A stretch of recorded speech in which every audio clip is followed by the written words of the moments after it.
ওরে আবু মাহজুরা, কেমন দেখা যায় তোমারে, তুমি সামনের চুল কাটো না কেন? আবু মাহজুরা বলে, আমি হাঁটু গেড়ে পেয়ারা নবীর সামনে বসেছিলাম, আমার এই মাথার চুলের মধ্যে মুবারক হাত লাগিয়ে বিশ্বনবী নিজে আমাকে আজানের প্রতিটা বাক্য শিক্ষা দিয়েছেন। বিশ্বনবীর মোবারক হাত, পবিত্র হাত আমার মাথার চুলের যেই জায়গায় লেগেছে, আমি চাই ওই চুলগুলা নিয়ে আমি আমার কবরের ভিতরে যাব। সাইয়েদনা আবু মাহজুরা রাদিয়াল্লাহু তাআলা আনহু ইন্তেকালের আগের পর্যন্ত মাথার সামনের চুলগুলা কাটে নাই। আজারি সাহেবের আগমন আদ্দিন ফাউন্ডেশনের পক্ষ থেকে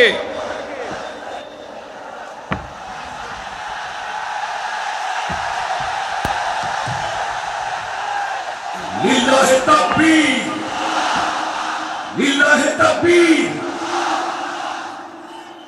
মিজান ভাইয়ের আগমন, শুভেচ্ছা স্বাগতম। মিজান ভাইয়ের আগমন, লিল্লাহে তাকবীর, লিল্লাহে তাকবীর। সম্মানিত হাজিরিন, আপনারা ভালো আছেন সবাই? শীতে কষ্ট হচ্ছে না? মাশাআল্লাহ। 3 দিন ব্যাপী তাফসিরুল কোরআনের প্রোগ্রামের সমাপনী রজনী আজকে। আমি খুব লম্বা সময় নিব না, এটা তোমার বিভাগীয় প্রোগ্রাম, খুলনা বিভাগের প্রোগ্রাম পেয়ে গেছে যশোর। মাশাআল্লাহ, 9টা প্যান্ডেল আছে, এখানে ধাক্কাধাক্কির কোনো মানি হয় না। তোমরা ধাক্কাধাক্কি করবা, এই জন্য প্যান্ডেল করা হয় নাই 9টা। বসো, কোনো কথা নাই। অনেক আলোচনা হয়েছে 3 দিন ব্যাপী। দেশ বরেণ্য, প্রথিত যশা ওলামায়ে হযরতের মুখে আপনারা অসংখ্য কথা শুনেছেন। আমলের জন্য এগুলোই যথেষ্ট, নতুন করে আমার বলার কিছুর দরকার নাই। নতুন করে উপস্থাপনের মতো বলার মতো আমার কাছে কিছু নাইও। যা বলার 1500 বছর আগে আল্লাহ তাআলা উম্মাকে বলে দিয়েছেন, ঠিক কিনা? এমন কিতাব দান করেছে যে কিতাবে ভুল নাই, যতই পড়ি ততই শেখা যায়। বিয়ন্ডলেস, বাউন্ডলেস, বটমলেস, কুল কিনারা নাই, কুল কিনারা বিহীন সাগর। পড়েন সুবহানাল্লাহ। আসুন এখানে আসার, বসার, এই প্রোগ্রামে অংশগ্রহণ করার উদ্দেশ্যকে, নিয়তকে আমরা খালেস করে নেই। আজকে আমরা যা শুনবো, শিখবো, আমলের নিয়তে শুনবো, ঠিক কিনা বলেন? শেষ পর্যন্ত নীরবতা বজায় রাখবো। আমি উঠবো, আপনারা উঠবেন। এর আগে ওঠা যাবে না। স্কেজিউলে একটু চেঞ্জ এসেছে, এশার সালাত হয়নি। আমার আলোচনার পরপরই আজান হবে, এশার সালাতে আমরা জামাতে অংশগ্রহণ করে একসাথে বিদায় নেব ইনশাল্লাহ। বলেন, যে টপিকটি নিয়ে আমি আপনাদের সামনে আজকে কথা বলতে চাই, টপিকটি অনেক গুরুত্বপূর্ণ। টপিকটি হচ্ছে হিউম্যান রিসোর্স ডেভেলপমেন্ট, মানব সম্পদ উন্নয়ন। কারণ আল্লাহ তাআলা আমাদের যা দেখ আর না দেখ এটা দিছে। মানুষ আর মানুষ, 18 কোটি মানুষ, ঠিক কিনা? এই 18 কোটির জনসংখ্যার দেশে বসবাস করে আমরা খুশি না বেজার? খুশি হইতে হবে, বেজার হইেন না। জাপানের খবর জানেন? তাদের গ্রোথ রেট নিচের দিকে, উল্টো। জনসংখ্যা নাই, বাচ্চা নিলে, সন্তান নিলে গভর্নমেন্ট তাদের টাকা দেয়। আমাদেরকে আল্লাহ তাআলা দয়া করে, মায়া করে এই সম্পদটা দিয়েছেন। এই মানব সম্পদকে যেন আমরা কাজে লাগাই ইনশাআল্লাহ। পড়েন সবাই। হিউম্যান রিসোর্স ডেভেলপমেন্ট অনেক জনগুরুত্বপূর্ণ বিষয়, খুব সেন্সিটিভ বিষয়, বুঝতে হবে। যশোরের স্মার্ট ছেলেরা, এই যে আমি যাদেরকে দেখতে পাচ্ছি, all are the Gen Z of Jessore. যারা জেন জি, ওরা স্মার্ট, ওরা ইশারা ইঙ্গিতে কাজ করে। এই যে পুরো গদি উল্টায় দিছে, ঠিক কিনা? 24-এর ছাত্র নাগরিক অভ্যুত্থান আমাদের দেখিয়ে দিচ্ছে কিভাবে চোখের ইশারায় গদি উল্টে দিতে হয়। তো এই জেনজিদের নিয়ে বসেছি, ওরা তো স্মার্ট, ওরা ডিস্টার্ব করবে না। মেহরবানি করে আমার সাথে কানেক্ট করো, 1 to 1, brain to brain, eye to eye, eye contact করো আমার সাথে। তাকাও, কষ্ট হলো আমার দিকে তাকাও, আওয়াজ করা যাবে না, আমার দিকে তাকাও। প্রিয় ভাইয়েরা, হিউম্যান রিসোর্স ডেভেলপমেন্টের ব্যাপারে কিছু কথা বলবো। এই যে আমাদের বিশাল জনসংখ্যা, এই জনসংখ্যাকে কি করে জনসম্পদে রূপান্তরিত করা যায়, এ ব্যাপারে কথা বলবো। আমি সূরাতু বনী ইসরাইলের 70 নম্বর আয়াত তেলাওয়াত করেছি। এই আয়াতের আলোকে কিছু কথা আমি আপনাদের সামনে বলবো। আল্লাহ তাআলা ইরশাদ করছেন, ওয়ালাকাদ কাররামনা بني آدم وحملناهم في البر والبحر ورزقناهم من الطيبات وفضلناهم على كثير ممن خلقنا تفضيلا পড়েন আল্লাহু আকবার। রব্বুল আলামিন বলেন ওয়ালাকাদ কাররামনা বানি আদম, আমি বনি আদমকে সম্মানিত করেছি, বনি আদমকে মর্যাদা দিয়েছি। ওয়া হামালনাহুম ফিল বাররি ওয়াল বাহর, বনি আদমকে জলে স্থলে স্থলে এবং সমুদ্রে চলাচলের বাহন দিয়েছি। ওয়া রাযাকনাহুম মিনাত তাইয়্যিবাত, তাদেরকে পবিত্র রিজিকের বন্দোবস্ত করেছি। ওয়া ফাদ্দালনাহুম আলা কাসীরিম মিম্মান খালাকনা তাফদীলা, আর আমি আল্লাহ যাদেরকে সৃষ্টি করেছি তাদের মধ্য থেকে বনি আদমকে আমি শ্রেষ্ঠ বানিয়েছি। আমরা শ্রেষ্ঠ, আমরা আশরাফুল মাখলুকাত। আমরা কি এই যে এমনি চিল্লাচিল্লি করে জিজ্ঞেস করলে বলে না, আমরা আশরাফুল মাখলুকাত। আমরা কি শ্রেষ্ঠ, সবার চেয়ে সেরা। আমাদের মতো করে আল্লাহ কাউকে বানায় নাই। দুই পায়ে ভর করে শির দ্বারা এরকম স্ট্যান্ড রেখে মাথা উঁচু করে দাঁড়াতে পারে এরকম কোন প্রাণী পৃথিবীতে আছে? এজন্য আল্লাহ বলেন ওয়ালাকাদ কাররামনা বানি আদম, আমি বনি আদমকে সম্মানিত করেছি, তাদেরকে আমি মর্যাদা দিয়েছি। তাদেরকে আমি যত মর্যাদা দিয়েছি আমার কোন সৃষ্টিকে এত মর্যাদা দেই নাই। পড়েন সুবহানাল্লাহ। I have dignified the status of the sons of Adam, আদমের সব সন্তানের মর্যাদা আমি বাড়িয়েছি। আল্লাহ এখানে বলেননি ওয়ালাকাদ কাররামনাল মুমিনিন, আমি মুমিনের মর্যাদা বাড়িয়েছি, বলেছেন? আল্লাহ এখানে বলেন নাই ওয়ালাকাদ কাররামনাল মুসলিমিন, আমি মুসলিমের মর্যাদা বাড়িয়েছি। আল্লাহ বলেছেন ওয়ালাকাদ কাররামনা বানি আদম, আমি বনি আদমের সম্মান বাড়িয়েছি। হোক সে মুমিন কিংবা কাফের, মুসলিম কিংবা মুশরিক, আস্তিক কিংবা নাস্তিক, আরব কিংবা অনারব, যেই হোক না কেন আদম সন্তান সবগুলার মর্যাদা বাড়ায় দিয়েছে কে? সবার মর্যাদা আল্লাহ বাড়িয়েছে। মানুষ হিসেবে মর্যাদা। বিশ্বনবী সাল্লাল্লাহু আলাইহি ওয়াসাল্লাম ইহুদির লাশ দেখে দাঁড়িয়ে গেলেন। কার লাশ? আমার যশোরের ভাইয়েরা আওয়াজ করে বলুন, কার লাশ? ইহুদির লাশ দেখে দাঁড়ায় গেলেন। সাহাবারা বললেন ইয়া রাসূলুল্লাহ, আপনি দাঁড়ালেন যে, এটা তো ইহুদির লাশ। বিশ্বনবী বললেন আওয়ালাইসাত নাফসান, এটা কি মানুষ নয়? এটা হোক ইহুদি হোক খ্রিস্টান, এটা তো মানুষ। আমি মানুষ দেখে দাঁড়িয়েছি। আই স্যালিউট দ্য হিউম্যানিটি, আমি মানবতাকে সম্মান করেছি। পড়েন সুবহানাল্লাহ। তাহলে এই জমিনে মানুষের মর্যাদা বেশি, হোক আস্তিক হোক নাস্তিক, হোক মুমিন কিংবা কাফের। আদমের সন্তান হলে, মানুষ হলেই তার মর্যাদা বাড়িয়েছে কে? আমার কলিজার টুকরা যশোরের ভাইয়েরা, মানুষের মর্যাদা আল্লাহ এত বাড়িয়েছেন। মানুষ জীবিত থাকলেও যেমনি মর্যাদাবান, মরে গেলেও মর্যাদাবান। সুবহানাল্লাহ পড়েন। মানুষ মরে গেলে এই ডেড বডিটা কি হয়? পচে যায়, গলে যায়, মাটির সাথে মিশে যায়। তাই বলে আপনি ডেড বডির সাথে যাচ্ছে তাই করতে পারবেন না? পারবেন? কেউ যদি অন্যায় করে তাকে যদি আপনি শাস্তির আওতায় আনেন, যা মনে চায় করতে পারবেন না। তারা আগুন দিয়ে পোড়াতে পারবেন না, নাক কাটতে পারবেন না, কান কাটতে পারবেন না, অঙ্গ বিকৃতি করতে পারবেন না। কারণ মানব জাতির মর্যাদা স্বয়ং দিয়েছে কে? ডেড বডি পচে যাবে, গলে যাবে। তারপরে ইসলাম বলে না, খবরদার, এই মরা লাশটারও একটা মর্যাদা আছে না নাই? ইসলাম বলে এই লাশটা গলে যাবে, পচে যাবে, কিন্তু এটার অমর্যাদা করো না। কর্পূর দিয়ে, খেজুর পাতা দিয়ে, এটাকে ওয়ার্ম ওয়াটার দিয়ে, গরম পানি দিয়ে ধৌত করো। সাদা শুভ্র ধবধবে কাপড় দিয়ে লাশটাকে তুমি কাভার করো। তারপরে খাটিয়ার মধ্যে লাশটাকে রেখে বিশাল একটা প্রোগ্রাম করো, একটা ফিউনারাল প্রোগ্রাম করো। ওই প্রোগ্রামের ডানে বায়ে পেছনে লাশটারে রাখলে হবে না, প্রোগ্রামের একেবারে সামনটাতে তুমি লাশটাকে রাখো। সুবহানাল্লাহ। একটা ফিউনারাল প্রোগ্রাম করতে হবে, তাকে শেষ বিদায় জানাতে হবে, যেটাকে আমরা জানাজা বলি। কি বলি? জানাজা মানে মাইয়েতের জন্য দোয়া, তার জন্য দোয়া করা হয়।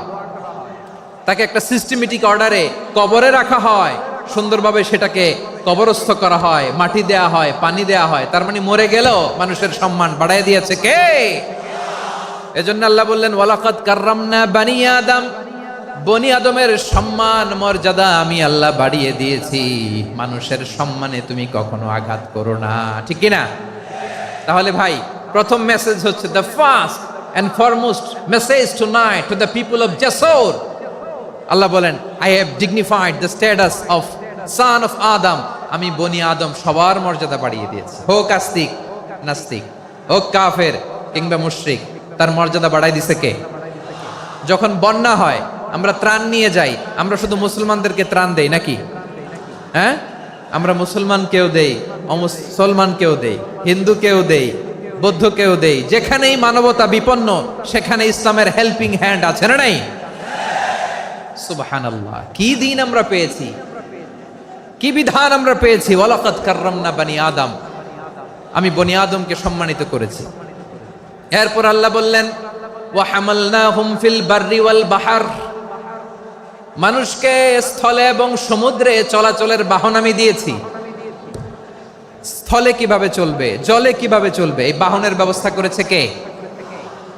এই জেনজি, এই স্যামড়া, ইরাম করতেছো কিসের জন্য? হ্যাঁ, ইরাম করলে চলবি? হ্যাঁ, বস বস বস বস, আওয়াজ করতেছো কেন? দিবা না, কথা বলতে দিবা না আমাকে? তো এইটা বুঝি তোমাদের ভালোবাসার নমুনা? তোমাদের ভালোবাসার কারণে যদি আমি কোথাও দাঁড়াতেই না পারি, কোথাও বসতে না পারি, কোথাও দুটা কথা বলতে না পারি, এই ভালোবাসা দিয়ে কি হবে আমার? বরং ঘামতে ঘামতে ঘর্মাক্ত হব, রক্তাক্ত হব। কিন্তু সেন্ট্রাল থেকে, সেন্ট্রালি যে ইনস্ট্রাকশন আসবে, সেই ইনস্ট্রাকশনের এক চুল আমরা ডানে বায়ে যাব না। এইটা গণজাগরণের জন্য এইটা দরকার, ইসলামী বিপ্লবের জন্য এইটা দরকার। তো আধা ঘন্টা ধরে যদি তোমাদেরকে থামানোই না যায়, এই লস্কর দিয়ে আমি কি করব? আল্লাহর ওয়াস্তে নো নো নো স্লোগান, চুপচাপ একেবারে আমার দিকে তাকাও। আল্লাহ বললেন, ওয়া হামালনাহুম ফিল বাররি ওয়াল বাহর, জলে স্থলে আমি চলাচলের যানবাহনের ব্যবস্থা করেছি। আমরা স্থলে ঘোড়ার উপরে চড়ি, উটের উপরে চড়ি, গাড়ির উপরে চড়ি। এই যে গাড়ির ইঞ্জিন বানাইছি আমরা, এটার মেধা দিয়েছে কে? আবার সাগরের মধ্যে আমরা নৌযান, জলযান, বড় বড় জাহাজ দিয়ে এক মহাদেশ থেকে আরেক মহাদেশ যাই, এক দেশ থেকে মালামালগুলো আরেক দেশে পাঠাই। সাগরের ভেতরে নৌকাগুলোরে ধরে রাখলো কে? ওয়াল ফুলকিল্লাতী তাজরি ফিল বাহরি বিমা ইয়ানফাউন নাস, মানুষের উপকার আছে এরকম সরঞ্জামাদি নিয়ে সাগরের উপরে বিশাল বিশাল জলযানগুলো চলে। এগুলো ডুবে যায় না, কাত হয়ে যায় না, পড়ে যায় না। এগুলোকে স্থিতিস্থাপকতাকে ঠিক করে রাখলো কে? আপনারা জাহাজ দেখেছেন? জাহাজ, হ্যাঁ, বাড়ি চট্টগ্রাম হইলে দেখতে পারতেন। দেখছেন? বিশাল বিশাল জাহাজ, বিশাল জাহাজ মালামাল নিয়ে এক মহাদেশ থেকে আরেক মহাদেশে যায়। গত মাসে আমার জাপান সফর ছিল। এই যে বাংলাদেশে যে গাড়িগুলো চালান, বেশিরভাগ গাড়ি আসে কিন্তু জাপান থেকে। হাজার হাজার গাড়ি একটা জাহাজ বহন করতে পারে, হাজার হাজার গাড়ি। এটারে সাগরের মধ্যে ভাসাইলো কে? সবাই বলুন, ভাসালো কে? হাজার হাজার গাড়ি নিয়ে জাপানিজ গাড়িগুলো আমাদের চট্টগ্রামের এয়ারপোর্টের বন্দরে ভিড়ে। যুক্তরাষ্ট্রে আমি দেখেছি বিশাল বিশাল জাহাজ। আপনারা টাইটানিক জাহাজের নাম শুনেছেন? টাইটানিকেরও 8 গুণ 10 গুণ বড়। সুবহানাল্লাহ কইবেন না? টাইটানিক জাহাজের 8 গুণ 10 গুণ বড় একটা জাহাজ আছে, আইকন অফ দ্য সি, আমি দেখে এসেছি। রয়্যাল ক্যারিবিয়ান দেখে এসেছি। সাগরের সামনে জেটিতে যখন দাঁড়ালাম, জাহাজটা যখন যায়, আমার মনে হচ্ছে একটা শহর, গোটা শহর, the entire city is floating on the water. পুরো একটা শহর মনে হয় পানির উপর দিয়ে ভেসে যাচ্ছে। পড়েন সুবহানাল্লাহ। এই যে আইকন অফ দ্য সি, এই ক্রুজ, এই জাহাজটা, এটার ভিতরে স্টেডিয়াম আছে। কিসের ভিতরে স্টেডিয়াম? কথা বুঝে নাই বোধহয়। স্টেডিয়াম কিসের ভিতর? সুইমিং পুল আছে, শপিং মল আছে, রেস্টুরেন্ট আছে, ক্লাব আছে, 3000 4000 রুম বিশিষ্ট, কক্ষ বিশিষ্ট হোটেল আছে। এই সবগুলোর নিয়ে এগুলো চলে সাগরের এই দোলার মধ্যে, জলোচ্ছ্বাসের মধ্যে। এই সাগরের ভেতরে এই জাহাজগুলোর ভাষায় রাখছে কে? সূরা আর রহমানে আল্লাহ তাআলা বললেন, ওয়ালাহুল জাওয়ারিল মুনশাআতু ফিল বাহরি কাল আ'লাম ফাবিআইয়ি আলা, সবাই পড়েন ফাবিআইয়ি আলাই রাব্বিকুমা তুকাযযিবান। পাহাড় সম বড় বড় জাহাজগুলো মাল বোঝাই করে সাগরের মধ্যে ভেসে বেড়ায়, এগুলো দিয়ে মালামাল বহন করা যায়। মানুষরা এক দেশ থেকে আরেক দেশে যায়, এই জাহাজগুলোর সাগরের ভেতরে ভাসায় রাখলো কে? এই আয়াতের ভেতরে আল্লাহ তাআলা সূরাত বানী ইসরাঈলের এই চমৎকার আয়াতের ভেতরে আল্লাহ তাআলা বেসিকলি মানব জাতির প্রতি তার 4টি স্পেশাল অনুগ্রহের কথা বলেছেন। কয়টি? 2টা বলে ফেলছি। 1 নাম্বার ওয়ালাকাদ কাররামনা বানি আদম, আমি বনি আদমের সম্মান বাড়াইছি। নাকি মুসলমানদের? নাকি মুসল্লিদের? কার সম্মান বাড়িয়েছি? বনি আদমের। তাহলে human dignity, the first part of the verse talks about the human dignity. 2 number অংশ আল্লাহ তাআলা বললেন ওয়া হামালনাহুম ফিল বাররি ওয়াল বাহর, স্থলে এবং সমুদ্রে আমি তাদের জন্য চলাচলের বাহন দিয়েছি। সুবহানাল্লাহ। তার মানে smooth movement on land and sea, জলে এবং স্থলে যাতে আমরা স্মুথলি মুভ করতে পারি আল্লাহ তাআলা দিয়েছেন। 3 নম্বরে আল্লাহ তাআলা বললেন ওয়া রাযাকনাহুম মিনাত তাইয়্যিবাত, মানুষের জন্য আমি পবিত্র রিজিকের ব্যবস্থা করেছি। জলে এবং স্থলে যত প্রাণী আছে সবগুলা প্রাণীকে রিজিক দেয় কে? আমাদেরকে রিজিক দেয় কে? সাগরের মাছগুলোকে, বড় বড় তিমি মাছগুলোরে রিজিক দেয় কে? বাতাসের মধ্যে ভেসে বেড়ানো বড় বড় পাখিগুলো, স্ক্যান্ডিনেভিয়ান কান্ট্রি থেকে লক্ষ লক্ষ কোটি কোটি পাখিগুলো যে এক দেশ থেকে আরেক দেশে ট্রান্সফার হয়, এগুলোর রিজিক দেয় কে? রব্বুল আলামিন বলেন ওয়ামা মিন দাব্বাতিন ফিল আরদি ইল্লা আলাল্লাহি রিজকুহা ওয়া ইয়ালামু মুস্তাকাররাহা ওয়া মুস্তাওদাআহা কুল্লুম ফি কিতাবিম মুবিন। আল্লাহু আকবার। রব্বুল আলামিন বলেন ভূপৃষ্ঠে বিচরণশীল যত প্রাণী আছে সব প্রাণীগুলোকে আমি আল্লাহ আমার নিজের কুদরতে রিজিকের বন্দোবস্ত করি। এই প্রাণীগুলো কোথায় থাকে, কোথায় যায়, সব জায়গায় আমি রিজিক পৌঁছে দেই। রিজিক কেউ দিতে পারে না, রিজিকের মালিক কে? রিজিকের মালিক তিনি আল্লাহ। এজন্য আল্লাহ তাআলা বললেন ওয়া রাযাকনাহুম মিনাত তাইয়্যিবাত। এরপর আল্লাহ বললেন ওয়া ফাদ্দালনাহুম আলা কাসীরিম মিম্মান খালাকনা তাফদীলা।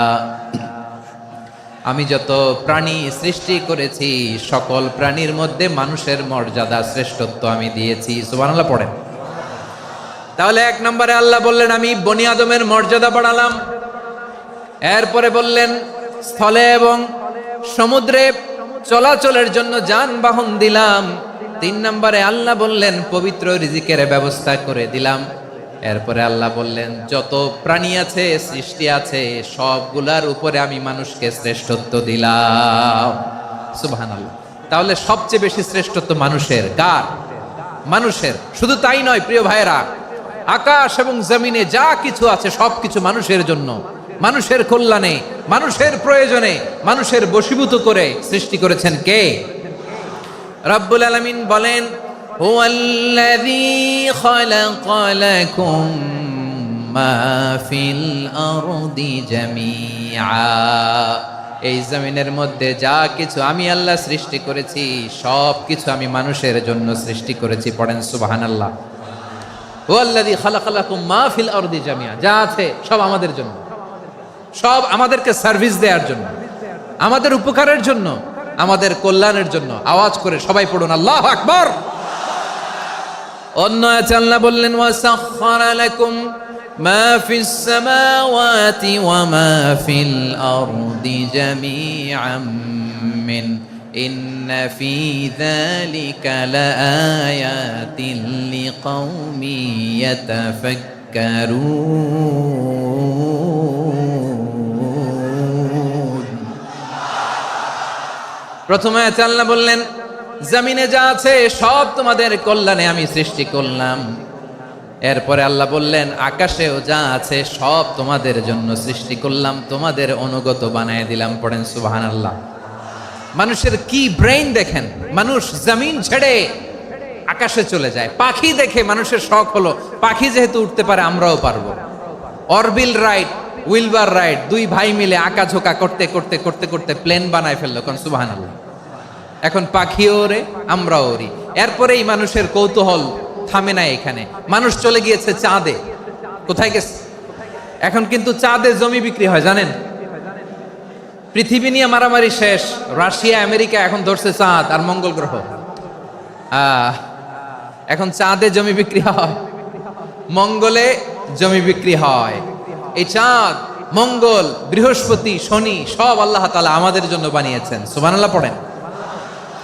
মানুষ সাগরের উপরে চড়ে, শূন্যে ভেসে বেড়ায়, পাহাড় কেটে সুড়ঙ্গ বানায়, টানেল বানায়। মানুষ ব্রডব্যান্ডের লাইন নিয়ে যায় সাগরের ভেতর দিয়ে, এক দেশ থেকে আরেক দেশে, এক মহাদেশ থেকে আরেক মহাদেশে। সুবহানাল্লাহ পড়েন। তার মানে গোটা বিশ্বের সব কিছুর উপরে control, superiority over all creatures, সব কিছুর উপর কন্ট্রোল, মনিটরিং, নিয়ন্ত্রণ, এটা প্রতিষ্ঠা করে দিয়েছে কে? এজন্যই মানুষের শ্রেষ্ঠত্ব। ওয়ালাকাদ কাররামনা বানি আদম, আমি বনি আদমের সম্মান বাড়িয়েছি, মর্যাদা আমি বাড়িয়ে দিয়েছি এই কারণে, কারণ মানুষ সবকিছুর উপর নিয়ন্ত্রণ নিতে পারে। মানুষকে নিয়েই কোরআনের সব আলোচনা, মানুষকে নিয়েই কোরআনের সব। তাই কোরআনের কেন্দ্রীয় আলোচ্য বিষয় হচ্ছে মানুষ। কোরআনের কেন্দ্রীয় আলোচ্য বিষয় কি? যশোরের ভাইয়েরা বুঝে থাকলে সবাই বলবেন, কোরআনের কেন্দ্রীয় আলোচ্য বিষয় কি? এই যে আমি মূল আলোচনায় যাচ্ছি এখন। কেন মানুষ কোরআনের কেন্দ্রীয় আলোচ্য বিষয়? এই যে ভাইয়েরা, এই যে হাত জোর করে, এই যে Jessore Gen Z, the smart people of Jessore, হাত জোর করে বলতেছে, হাত জোর করে তোদের কাছে আল্লাহর দোহাই লাগে, স্টপ স্টপ। শুরুতে একবার বলেছে, জায়গা না হলে আস্তে আস্তে ধাক্কা দিবা, সামনে না পিছনে, দিয়ে দিয়ে বেরোয় চলে যাও। এলইডিতে দেখো, এই যে এই যে আল্লাহর ওয়াস্তে জায়গা না হলে ওদিকে যাও। কোরআনের মাহফিলে বিশৃঙ্খলা, এটা কাফিরদের আলামত। কাফিররা শীষ দিত, শীষ। বিশ্বনবী কোরআনের তাফসির করলে কাফিররা শীষ দিত আর ক্ল্যাপিং করত, হুইসেল এন্ড ক্ল্যাপিং। তো আমরা কি এখানে বিশৃঙ্খলা করতে আসছি? তো বারবার থামানো লাগে কেন? কোনো আওয়াজ হবে না, বললাম তো, স্টপ। আওয়াজ করে বলুন, কোরআনের কেন্দ্রীয় আলোচ্য বিষয় কি? সবাই বলেননি। এতগুলো মানুষ উত্তর দিলে এতটুকু আওয়াজ হয়, অন্তত আমি বিশ্বাস করি না। যশোর, আওয়াজ করে বলো, কোরআনের কেন্দ্রীয় আলোচ্য বিষয় কি? মানুষ।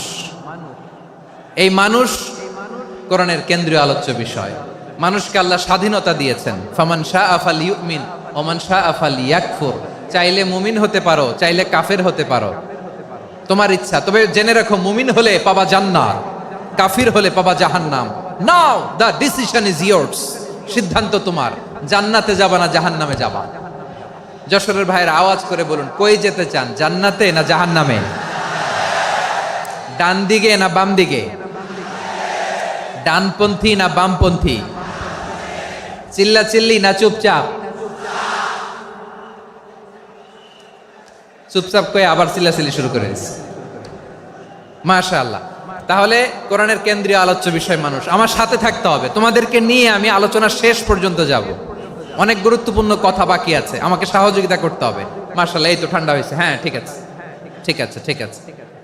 মানুষকে আল্লাহ এত স্বাধীনতা দিয়েছেন, মানুষ চাইলে অনেক ভালো হইতে পারে। ভালোর রাস্তাও খোলা, খারাপ হওয়ার রাস্তাও খোলা।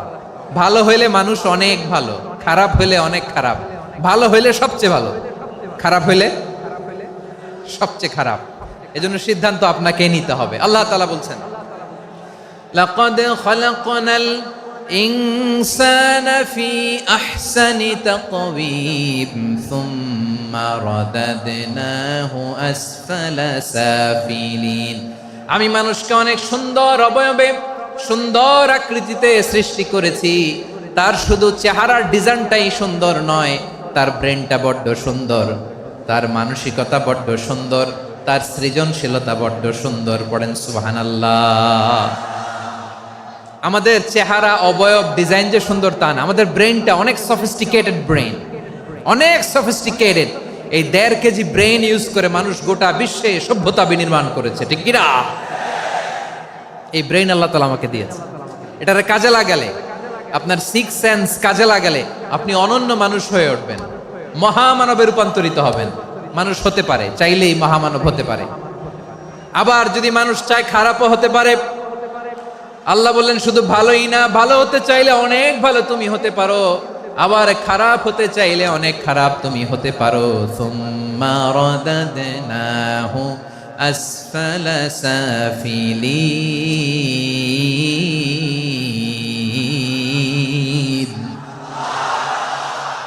খারাপ হলে একেবারে খারাপ হতে পারো, নিকৃষ্ট হলে একেবারে নিকৃষ্ট হতে পারো, ভালো হলেও ভালো হতে পারো। কোন সুবহানাল্লাহ। এবার আওয়াজ করে বলুন, ভালো হতে চাই না খারাপ, শ্রেষ্ঠ না নিকৃষ্ট?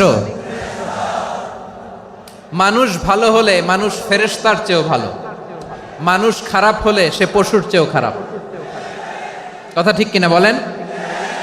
ভালো হলে ফেরেশতার চেয়েও ভালো, খারাপ হলে পশুর চেয়েও নিকৃষ্ট। তার মানে শ্রেষ্ঠত্বে মানুষ, শ্রেষ্ঠত্বে ফেরেশতাকে হার মানায়, আর অধপতনে শ্রেষ্ঠত্বে ফেরেশতাকে ছাড়িয়ে যায়, আর অধপতনে পশুকেও হার মানায়। আই রিপিট, আমি আবারও বলছি, মানুষ শ্রেষ্ঠত্বে ফেরেশতাকে ছাড়িয়ে যায়, আর অধপতনে সে পশুকেও হার মানায়। আওয়াজ করে বলতে হবে ঠিক কি না? এটার প্রমাণ কি? মানুষ শ্রেষ্ঠ হইলে যে ফেরেশতার চেয়েও সেরা, তার প্রমাণ কি? আল্লাহ তাআলা বলছেন, ওয়া ইয কুলনা লিল মালাইকাতি ইসজুদু লি আদম ফাসাজাদু ইল্লা ইবলিস আবা ওয়াস্তাকবারা ওয়া কানা মিনাল কাফিরিন। আল্লাহ বলেন, স্মরণ করো সে সময়ের কথা যখন আমি ফেরেশতাদেরকে বললাম, ও ফেরেশতারা আদমকে সেজদা দাও। সব ফেরেশতারা সম্মান সূচক সেজদা আদমকে দিল, তারা আদমের জন্য সেজদায় লুটিয়ে পড়লো, একজন ছাড়া, তার নাম ইবলিস। আওয়াজ করে বলেন, তার নাম কি? সে অহংকার প্রদর্শন করলো, সে কাফের হয়ে গেল, বাকি সব ফেরেশতারা সেজদা দিল। সুবহানাল্লাহ। আবার আদম আলাইহিস সালামকে আল্লাহ জিজ্ঞেস করলেন, সব বলে দিল উত্তর, কিন্তু ফেরেশতাদেরকে একই প্রশ্ন জিজ্ঞেস করলেন, তারা উত্তর করতে পারে নাই। তার মানে এর মধ্য দিয়ে প্রমাণিত হয়, মানুষ ভালো হলে ফেরেশতার চেয়েও ভালো, ফেরেশতার চেয়েও মানুষের মর্যাদা বাড়িয়ে দিয়েছে কে? সব নূরের ফেরেশতা যখন মাটির আদমকে সেজদা দেয়, এটা প্রমাণ করে ফেরেশতার চেয়েও মানুষের মর্যাদা বাড়িয়ে দিয়েছে কে? তুমি মাটির আদমকে প্রথম সৃষ্টি করিয়া ঘোষণা করিয়া দিলে শ্রেষ্ঠ বলিয়া, তাই তো নূরের ফেরেশতা করে আদমকে সেজদা। ঠিক কিনা বলেন? তাই তো নূরের ফেরেশতা করে আদমকে সেজদা, সবার চেয়ে সম্মান দিলে মাটির আদমকে। আল্লাহু আল্লাহু তুমি জাল্লে জালালুহু, শেষ করা তো যায় না গে তোমার গুণগান। পড়েন না? পড়েন। আল্লাহু আল্লাহু তুমি জাল্লে জালালুহু, শেষ করা তো যায় না গে তোমার গুণগান। আল্লাহু আল্লাহু, আল্লাহু আকবার। আদমের মর্যাদা বেশি, মানুষের মর্যাদা বেশি, মানুষ শ্রেষ্ঠ, তার প্রমাণ নূরের ফেরেশতা মাটির আদমকে সেজদা করে। আওয়াজ করে বলেন ঠিক কি না? তাহলে মানুষ ভালো হলে ফেরেশতার চেয়ে ভালো, আবার মানুষ যদি খারাপ হয় সে পশুর চেয়েও খারাপ,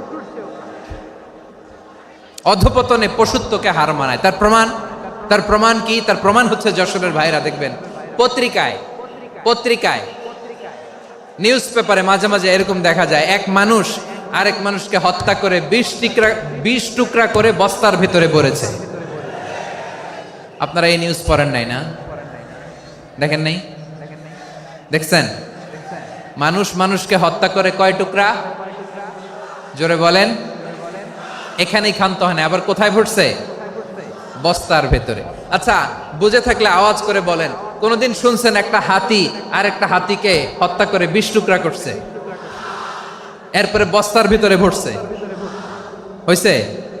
তাহলে দেখেন, মানুষ যদি খারাপ হয় সে পশুকেও হার মানায়। চিল্লায় বলো ঠিক কি না? এমনও দুশ্চরিত্র মানুষ আছে যার যার নজর থেকে 6 মাসের ছোট্ট মেয়ে থেকে শুরু করে 80 বছরের বৃদ্ধারাও নিরাপদ নয়। পশুকেও হার মানে। মানুষের ঘর জ্বালিয়ে পুড়ে মেসাকার করে দেয়, জনপদের পর জনপদ জ্বালায় দেয়, এরকম আছে না নাই? বোমা মেরে শহরগুলো উড়িয়ে দেয়। এই যে ইসরায়েল গাজার মধ্যে যে অ্যাটাক করেছে, এরা মসজিদ মানে নাই, মসজিদে বম ফেলেছে। এরা খ্রিস্টানদের চার্চ গির্জা মানে নাই, গির্জায় বম ফেলেছে। পৃথিবীর ইতিহাসে never happened in the history of the world that someone bombed on a hospital, on an ICU center. এমন হাসপাতাল যেখানে আইসিইউর রোগীরা আছে, ওই হাসপাতালের উপরও ইসরায়েলি সৈনিকেরা বোমা মেরেছে। জোরে বলেন ঠিক কিনা? এরা মানুষ? আওয়াজ করে বলেন, এরা মানুষ না। প্রিয় ভাইয়েরা, চোখ কান নাক মুখ থাকলেই মানুষ না। যা সামনে দেখেন এগুলো সব মানুষ না, এগুলো জনসংখ্যা। এগুলো কি? সবাই বলুন, এগুলো কি? বাড়ছে জনসংখ্যা, কমছে মানুষ। বাড়ছে জনসংখ্যা, কমছে। এই দুনিয়া এখন তো আর সেই দুনিয়া নাই, মানুষ নামের মানুষ আছে, দুনিয়া বোঝাই, সেই মানুষের ভিড়ে আমার আসল মানুষ নাই। ঠিক কিনা? আসল মানুষের বড্ড অভাব, আসল মানুষের বড্ড অভাব। আমার ভাইয়েরা, মানুষ খারাপ হলে পশুকেও হার মানায়। আচ্ছা, আওয়াজ করে বলেন, এই যশোরের ছেলেরা এদিক তাকাও, আওয়াজ করে বলো, যে ইসরায়েলি সোলজাররা উপর থেকে বোমা মারলো, তারাও মানুষ? তারাও কি? ওরাও রক্তে মাংসে মানুষ, ওদেরও পরিবার আছে। বোমা মেরে যেই মেয়েটাকে তারা অনাথ বানায়, ইয়াতিম বানায়, ও কিন্তু বাসায় ওর মেয়েটাকে রেখে আসছে। ঠিক কিনা বলেন? বম্বিং করে যে বাবাকে মেরে, স্বামীকে মেরে স্ত্রীকে বিধবা বানায়, তারও ঘরে স্ত্রী আছে। উপর থেকে বম মেরে মানুষ মেরে দিচ্ছে, তারাও মানুষ। 1945 সালের 6ই আগস্ট আমেরিকান সোলজাররা হিরোশিমায় বম মেরেছে। আমি নিজে দেখে এসেছি জাপানের হিরোশিমাতে। সকাল 8:15 মানুষ কেউ অফিসে যাচ্ছিল, কেউ খেতে খামারে কাজ করতে যাচ্ছিল। লিটল বয় নামে একটা বোম মেরেছে তারা। এই বোমের আঘাতে, পারমাণবিক এই বোমার রেডিয়েশনে আঘাতে বোম ব্লাস্ট হওয়ার পরে মুহূর্তের মধ্যে 1,40,000 নাই। উপর থেকে যারা মারতেছে এরাও মানুষ, যাদেরকে মারলো তারাও। তার মানে মানুষে মানুষে পার্থক্য আছে না? নেই? মানুষে মানুষে পার্থক্য আছে। নাক কান চোখ মুখ থাকলেই মানুষ নয়। বাড়ছে জনসংখ্যা, কমছে মানুষ। চিল্লায় বলো ঠিক কিনা? তাহলে আমরা বুঝলাম, মানুষ ভালো হলে অনেক ভালো, খারাপ হলে অনেক খারাপ। ও আমার কলিজার টুকরা যশোরের ভাইয়েরা, আসুন না 3 দিন ব্যাপী এই তাফসিরুল কোরআনের ঐতিহাসিক প্রোগ্রাম থেকে আমরা সিদ্ধান্ত নেই, আমরা ভালো মানুষ হব নাকি খারাপ মানুষ হব।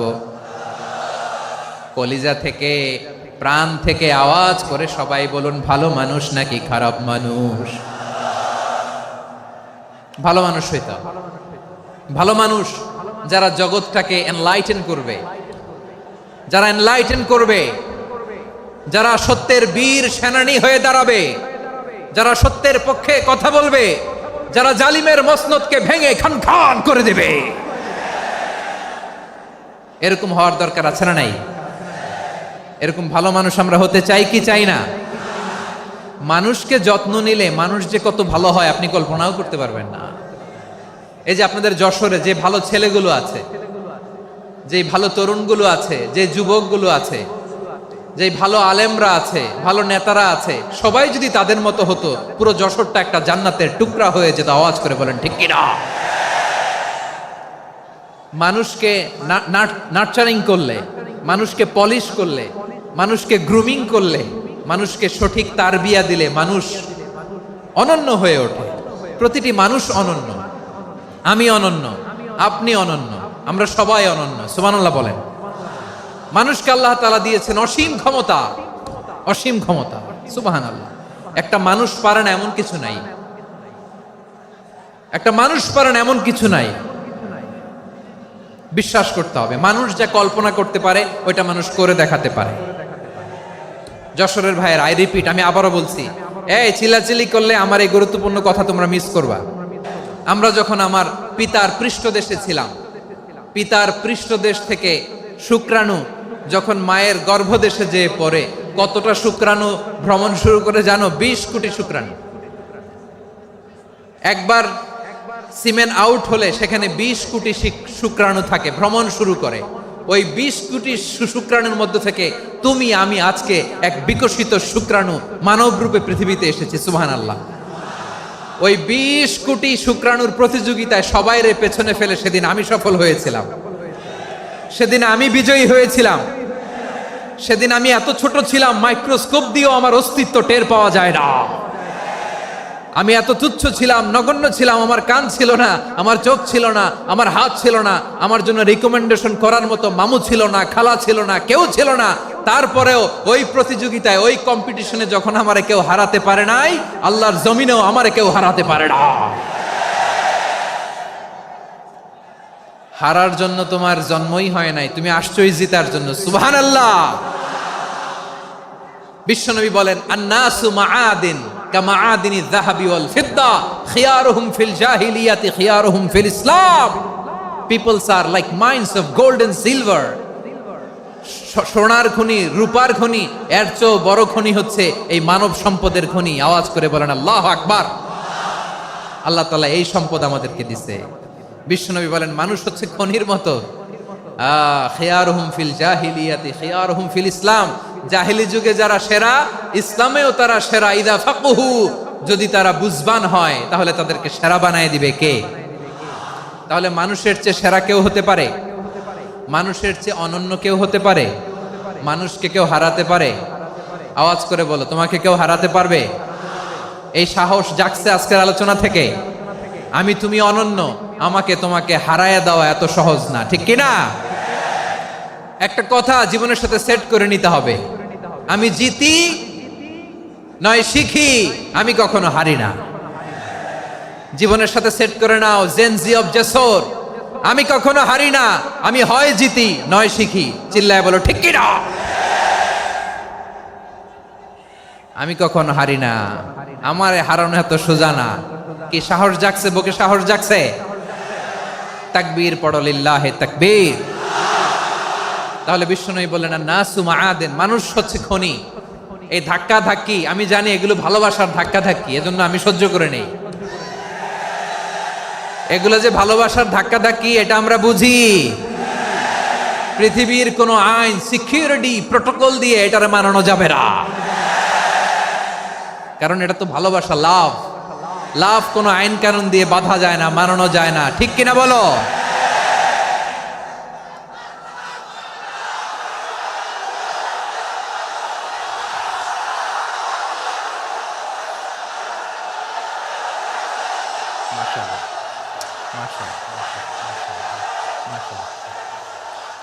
ঠিক আছে, বসুন বসুন বসুন। আল নাসু মাআদিন, মানুষ হচ্ছে খনি। এই খনির যত্ন নিতে হবে। আমার মা বাবা যারা এসেছেন, আপনার ছেলে মেয়ের যত্ন নেন। আপনার ছেলের মধ্যে যে কি পটেনশিয়াল আপনি জানেন না। আপনার এই ছোট্ট অবুজ ছেলেটাই আগামী দিনের শায়েখ আহমদুল্লাহ হবে। আপনার হেফজখানায় পড়া ওই ছোট্ট ছেলেটাই আগামী দিনের আল্লামা মামুনুল হক হবে। আপনার ওই ছেলেটা আমির হামজা হবে, আব্দুল হাই সাইফুল্লাহ হবে।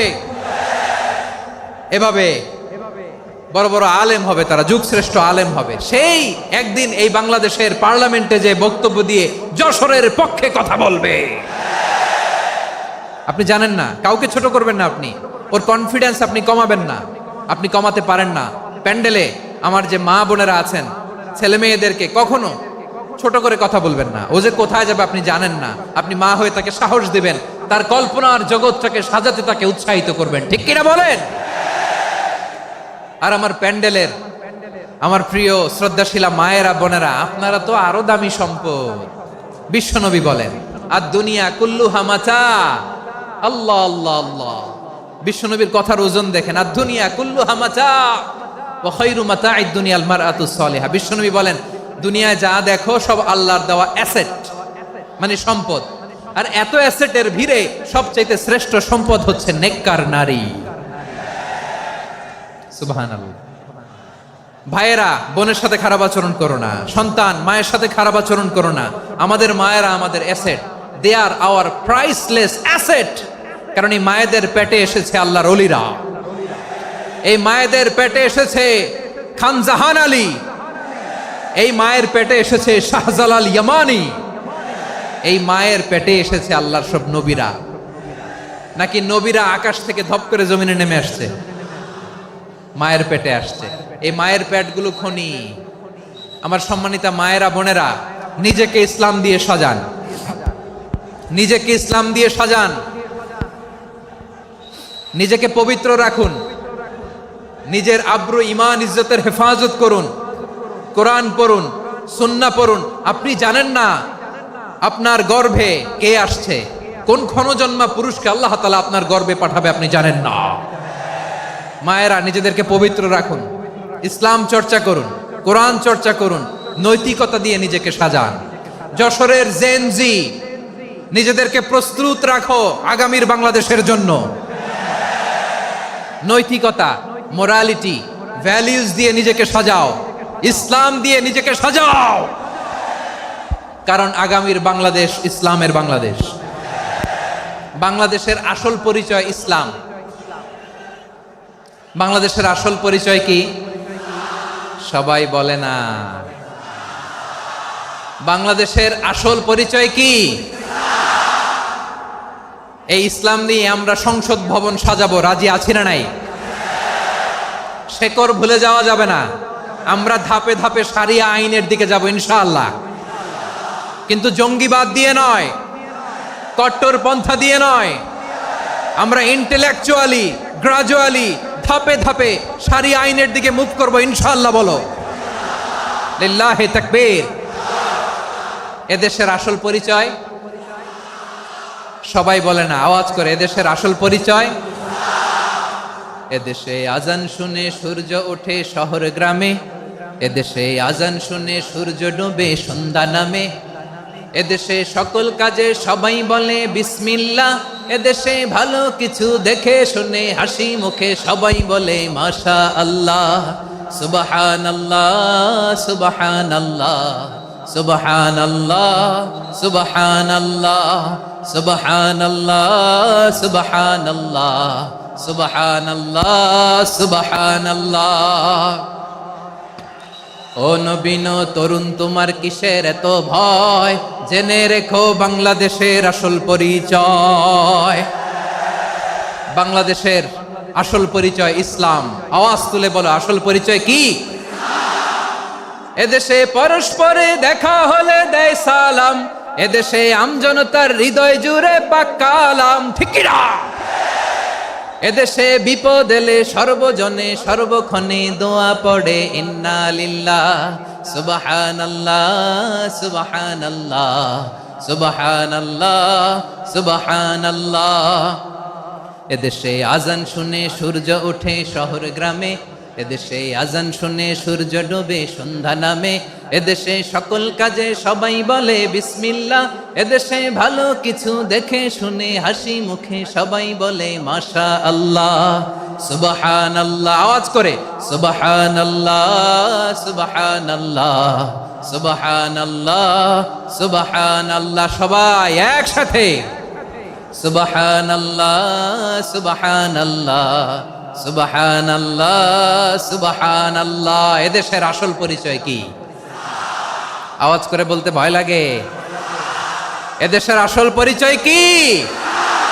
ইসলাম দিয়ে আমাদের সংসদ ভবন চলুক, আমরা চাই কি চাই না? বঙ্গভবনে লা ইলাহা ইল্লাল্লাহর পতাকা উড়ুক, আমরা চাই কি চাই না? প্রতিটি জেলা অফিসে, ডিসি অফিসে লা ইলাহার পতাকা ঝুলুক, আমরা চাই কি চাই না? কারা কারা চাই হাত তুলে আল্লাহরে দেখায়।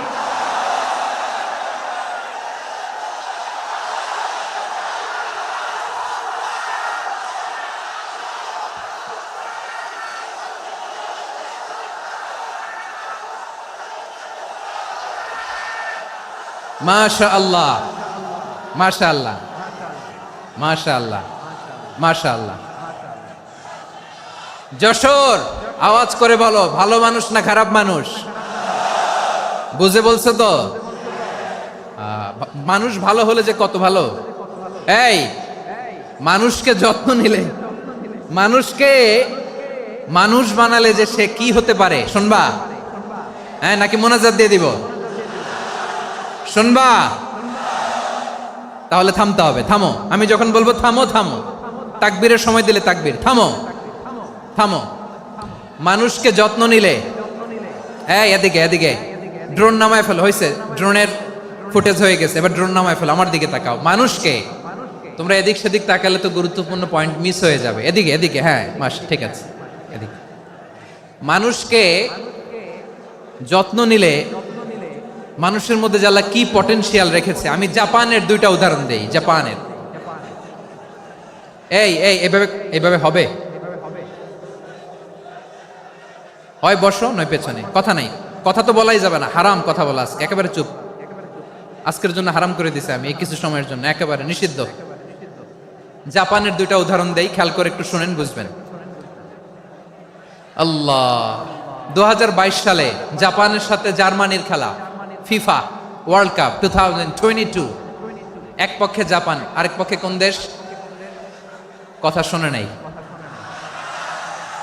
এক পক্ষে কোন দেশ, আরেক পক্ষে সবাই। এক পক্ষে, আরেক পক্ষে। ওই খেলায় জিতেছিল জাপান, জিতেছিল 22 সালের এই ফিফা ওয়ার্ল্ড কাপে। জাপান ফুটবল খেলায় জিতে, as a part of their celebration, তারা খেলার পরে পুরো স্টেডিয়ামটারে ক্লিন করে। The fan base of Japan, লক্ষ লক্ষ মানুষ খেলা দেখতে যায়, তো এত ডাস্টবিনও তো নাই। তো যারা ডাস্টবিনে জায়গা পায় নাই, তারা এই যে চকলেটের প্যাকেট, পানির বোতল, চিপসের প্যাকেট, তারা এদিকে সেদিকে রেখে দিয়েছে। জাপানের ভক্তরা, জাপানের ফলোয়াররা, as a part of their celebration, তারা খেলার পরে পুরো স্টেডিয়ামের সব ময়লা আবর্জনা ক্লিন করে তারপরে বিদায় নিয়েছে।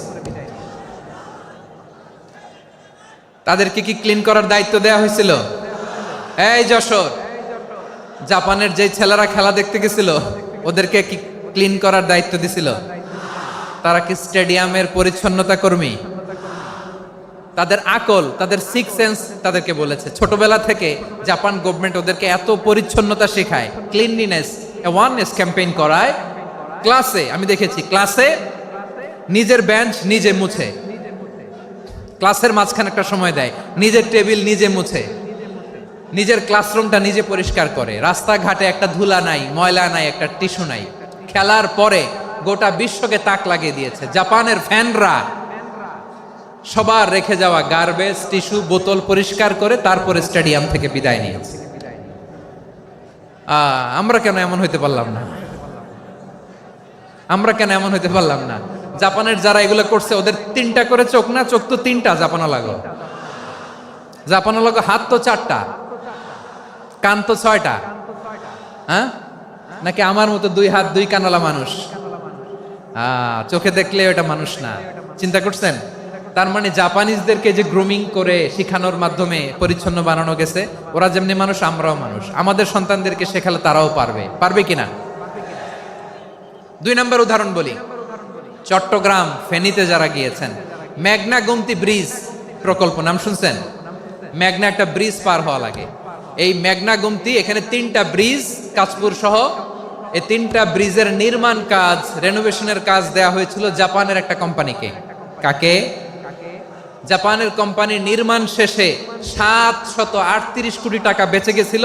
এটা গভর্নমেন্টের হাতে দিয়ে তারা বিদায় নিয়েছে। কত টাকা? 738 কোটি টাকা। যত প্রাক্কলিত ব্যয় নির্ধারণ করা হয়েছে, সব টাকা সরকার, তৎকালীন সরকার, 2019-এর সরকার, কারা ছিল তো জানেন? এই 2019-এর সরকার তাদেরকে দিয়েছে। তারা রিনোভেশন নির্মাণ শেষে 738 কোটি টাকা অতিরিক্ত বেঁচে গেছিল। এটা আবার গভর্নমেন্টের হাতে বুঝাই দিয়ে তারা বিদায় নিচ্ছে। আমরা কেন এমন হইতে পারলাম না? জাপানের ওরাও মানুষ, আমরাও মানুষ। তার মানে মানুষে মানুষে পার্থক্য আছে না নাই? আচ্ছা, জাপানের 2টা উদাহরণ দিলাম, এবার আমার দেশের 2টা উদাহরণ দিব না? বাংলাদেশের দুটা উদাহরণ দেয়। 1 নম্বর উদাহরণ, গত সপ্তাহে আপনারা জানেন কক্সবাজার আমার একটা প্রোগ্রাম ছিল, তো হেলিকপ্টারে গিয়েছিলাম।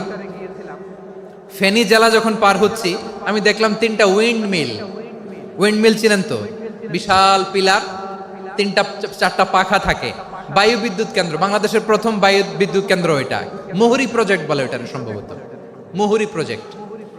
তো সাগরের বাতাসের ঝাপটায় এটা ঘুরে এনার্জি হয়, ইলেকট্রিসিটি উৎপাদন হয়। তো আমি পাইলটকে বললাম, ভাই এগুলো থেকে কেমন ইলেকট্রিসিটি উৎপাদন হয়? কয় হুজুর একটুও হয় না, কিছুই হয় না। কিছুই হয় না মানে? বলে হুজুর বাংলাদেশে যত উইন্ড মিল আছে এটার পাখা একটাও ঘুরে না। আল্লাহ, বলেন কি? তাহলে এই যে কোটি কোটি টাকা ব্যয় করে যে উইন্ড মিল, কয় হুজুর ভিতরে ফিটফাট, উপরে ফিটফাট, ভিতরে সদরঘাট। তার মানে কোটি কোটি টাকা দিয়ে এই উইন্ড মিল বানায়, এখানে কিছু নাই, দুর্নীতির আড্ডাখানা, আখড়াখানা বাংলাদেশ, ঠিক কিনা বলেন? হায় রে, জাপানিজরাও মানুষ, আমরাও মানুষ।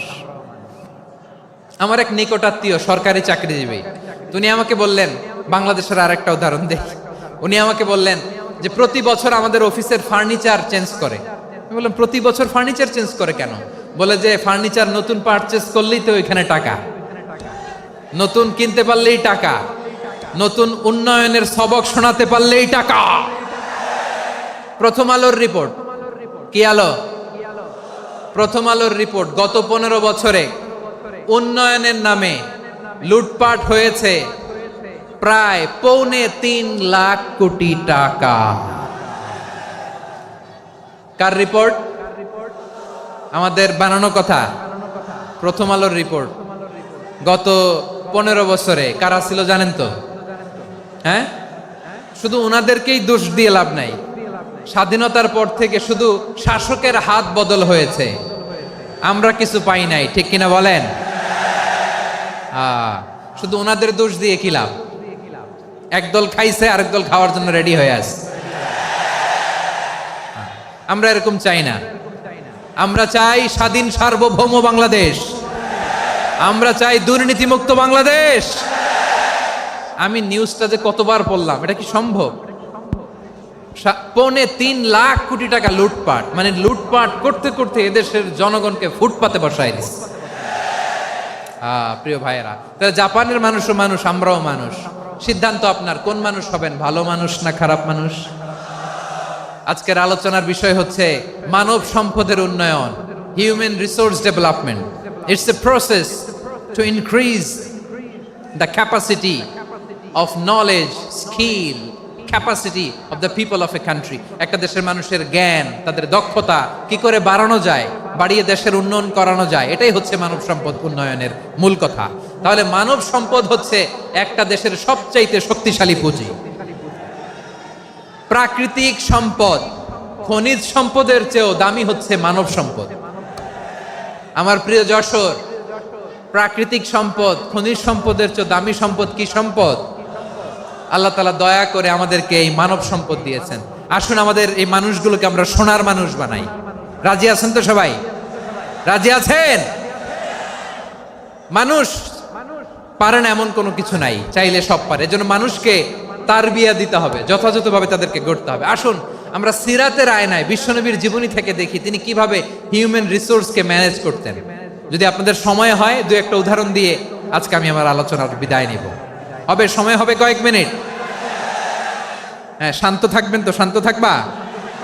হ্যাঁ, ঠিক আছে। এই ধাক্কার মধ্যে ঢুকছে, এবার মজা বুঝতেছো তো? হ্যাঁ, মানা করছিলাম না? ঠিক আছে, টের পাও। হ্যাঁ, ঠিক আছে। যে আওয়াজ করবে আমি ওকে দেখতেছি, কে কে আওয়াজ করে দেখতেছি। শেষ কথা, শেষের দিকে চলে আসছি। বিষ্ণু ইসলাম কিভাবে হিউম্যান রিসোর্সকে ম্যানেজ করতেন, মজার কথা আছে কয়েকটা, বলে বিদায় নেব। বিশ্বনবী কিভাবে এই মানব সম্পদকে ম্যানেজ করতেন? বিশ্বনবী, he was a very good talent hunter, চৌকস ট্যালেন্ট হান্টার ছিল। কার মধ্যে কি ট্যালেন্ট আছে দেখলেই বুঝে ফেলতেন। সুবহানাল্লাহ পড়বেন না? কি নবী আমরা পেয়েছি! He was a very good talent hunter. আমার নবী তিনি চৌকস ট্যালেন্ট হান্টার ছিলেন। কার মধ্যে কি প্রতিভা বের করতেন, ওই প্রতিভাকে ইসলামের কল্যাণে কাজে লাগাতেন। সুবহানাল্লাহ বলেন। যাকে যেই জায়গায় সেট করলে ভালো হবে তাকে ওই জায়গায় সেট করতেন। কয়েকজন সাহাবীর জীবনী শোনাই।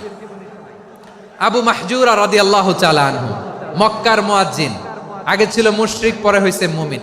উনি কিভাবে মুমিন হইলেন এই ঘটনাটা একটু আপনাদের শোনাতে চাই।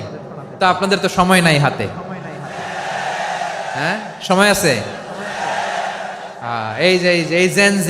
এই জেনজি শেষ করে দিল আজকের প্রোগ্রামটা। 1 ঘন্টা ধাক্কা ধাক্কি করে কেমনে দাঁড়ায় আছে আমি বুঝলাম না।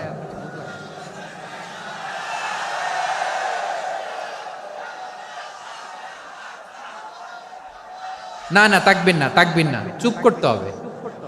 What I need you stop, just shut up, চুপ। হ্যাঁ ঠিক আছে, এভাবে। আবু মাহজুরা রাদিয়াল্লাহু তাআলা আনহু কিভাবে মুসলিম হলেন আওয়াজ করে শুনেন। হুনাইনের যুদ্ধ 8ম হিজরি, বিষ্ণু ইসা ইসলাম হুনাইনের যুদ্ধ শেষে ফিরতেছেন। পথিমধ্যে বেলাল রাদিয়াল্লাহু তাআলা আনহু, এই যে আবার কথা, আই রে আল্লাহ রে, এখানে ধাক্কা ধাক্কি কেন? চলে যাও, পেছনে যাও, পেছনে যাও।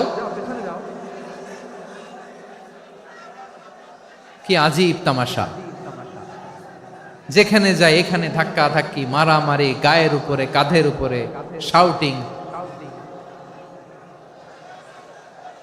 অনেক গুরুত্বপূর্ণ কথা পয়েন্ট করে নিয়ে আসি যে বলবো, এই শাউট করার কারণে প্রোগ্রামটাই নষ্ট করে দেয়। আসছে আমার ভালোবাসা দেখাইতে, প্রোগ্রামটাই শেষ করে দিয়ে চলে যায়। স্টপ, আবার কথা বল, স্টপ। হুনাইনের যুদ্ধে 8ম হিজরি, কত হিজরি সবাই বলেন না একটু, কত হিজরি? 8ম হিজরিতে হুনাইনের যুদ্ধে রাসূল সাল্লাল্লাহু আলাইহি ওয়াসাল্লাম ফিরে আসতেছেন মদিনায়।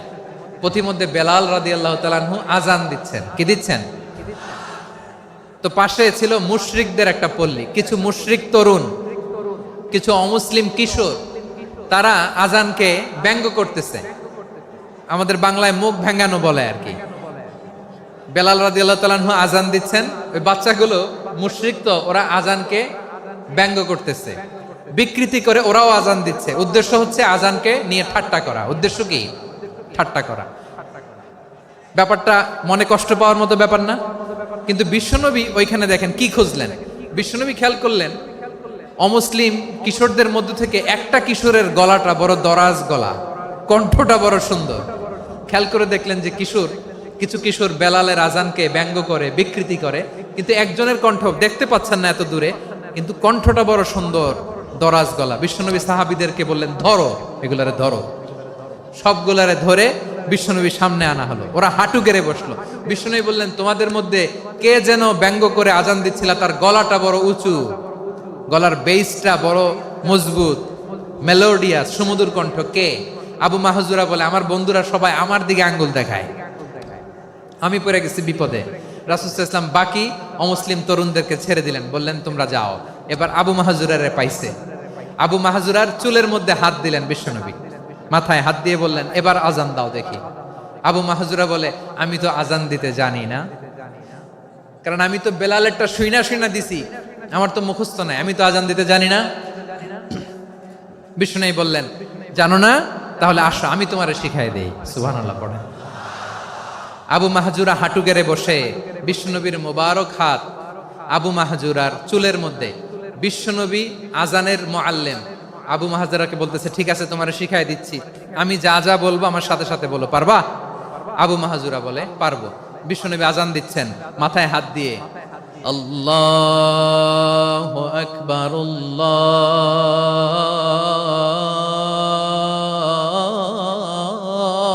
আল্লাহু আকবার। আবু মাহজুরা এই বাক্যটা পড়লেন। বিশ্বনবী দ্বিতীয় বাক্য পড়তে আরম্ভ করলেন, আল্লাহু আকবার,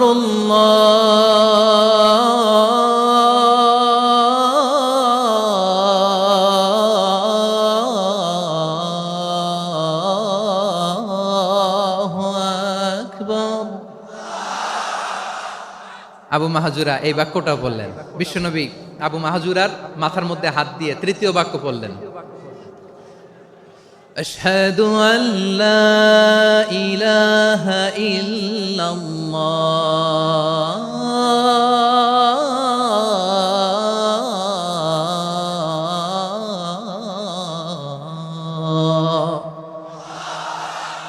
আবু মাহাজুরা তৃতীয় বাক্য পড়লেন। বিশ্বনবী একটা বাক্য পরে আবু মাহাজুরা পড়ে, বিশ্বনবী পরে আবু মাহাজুরা পড়ে। আবু মাহাজুরা কিন্তু অমুসলিম, মুশরিক।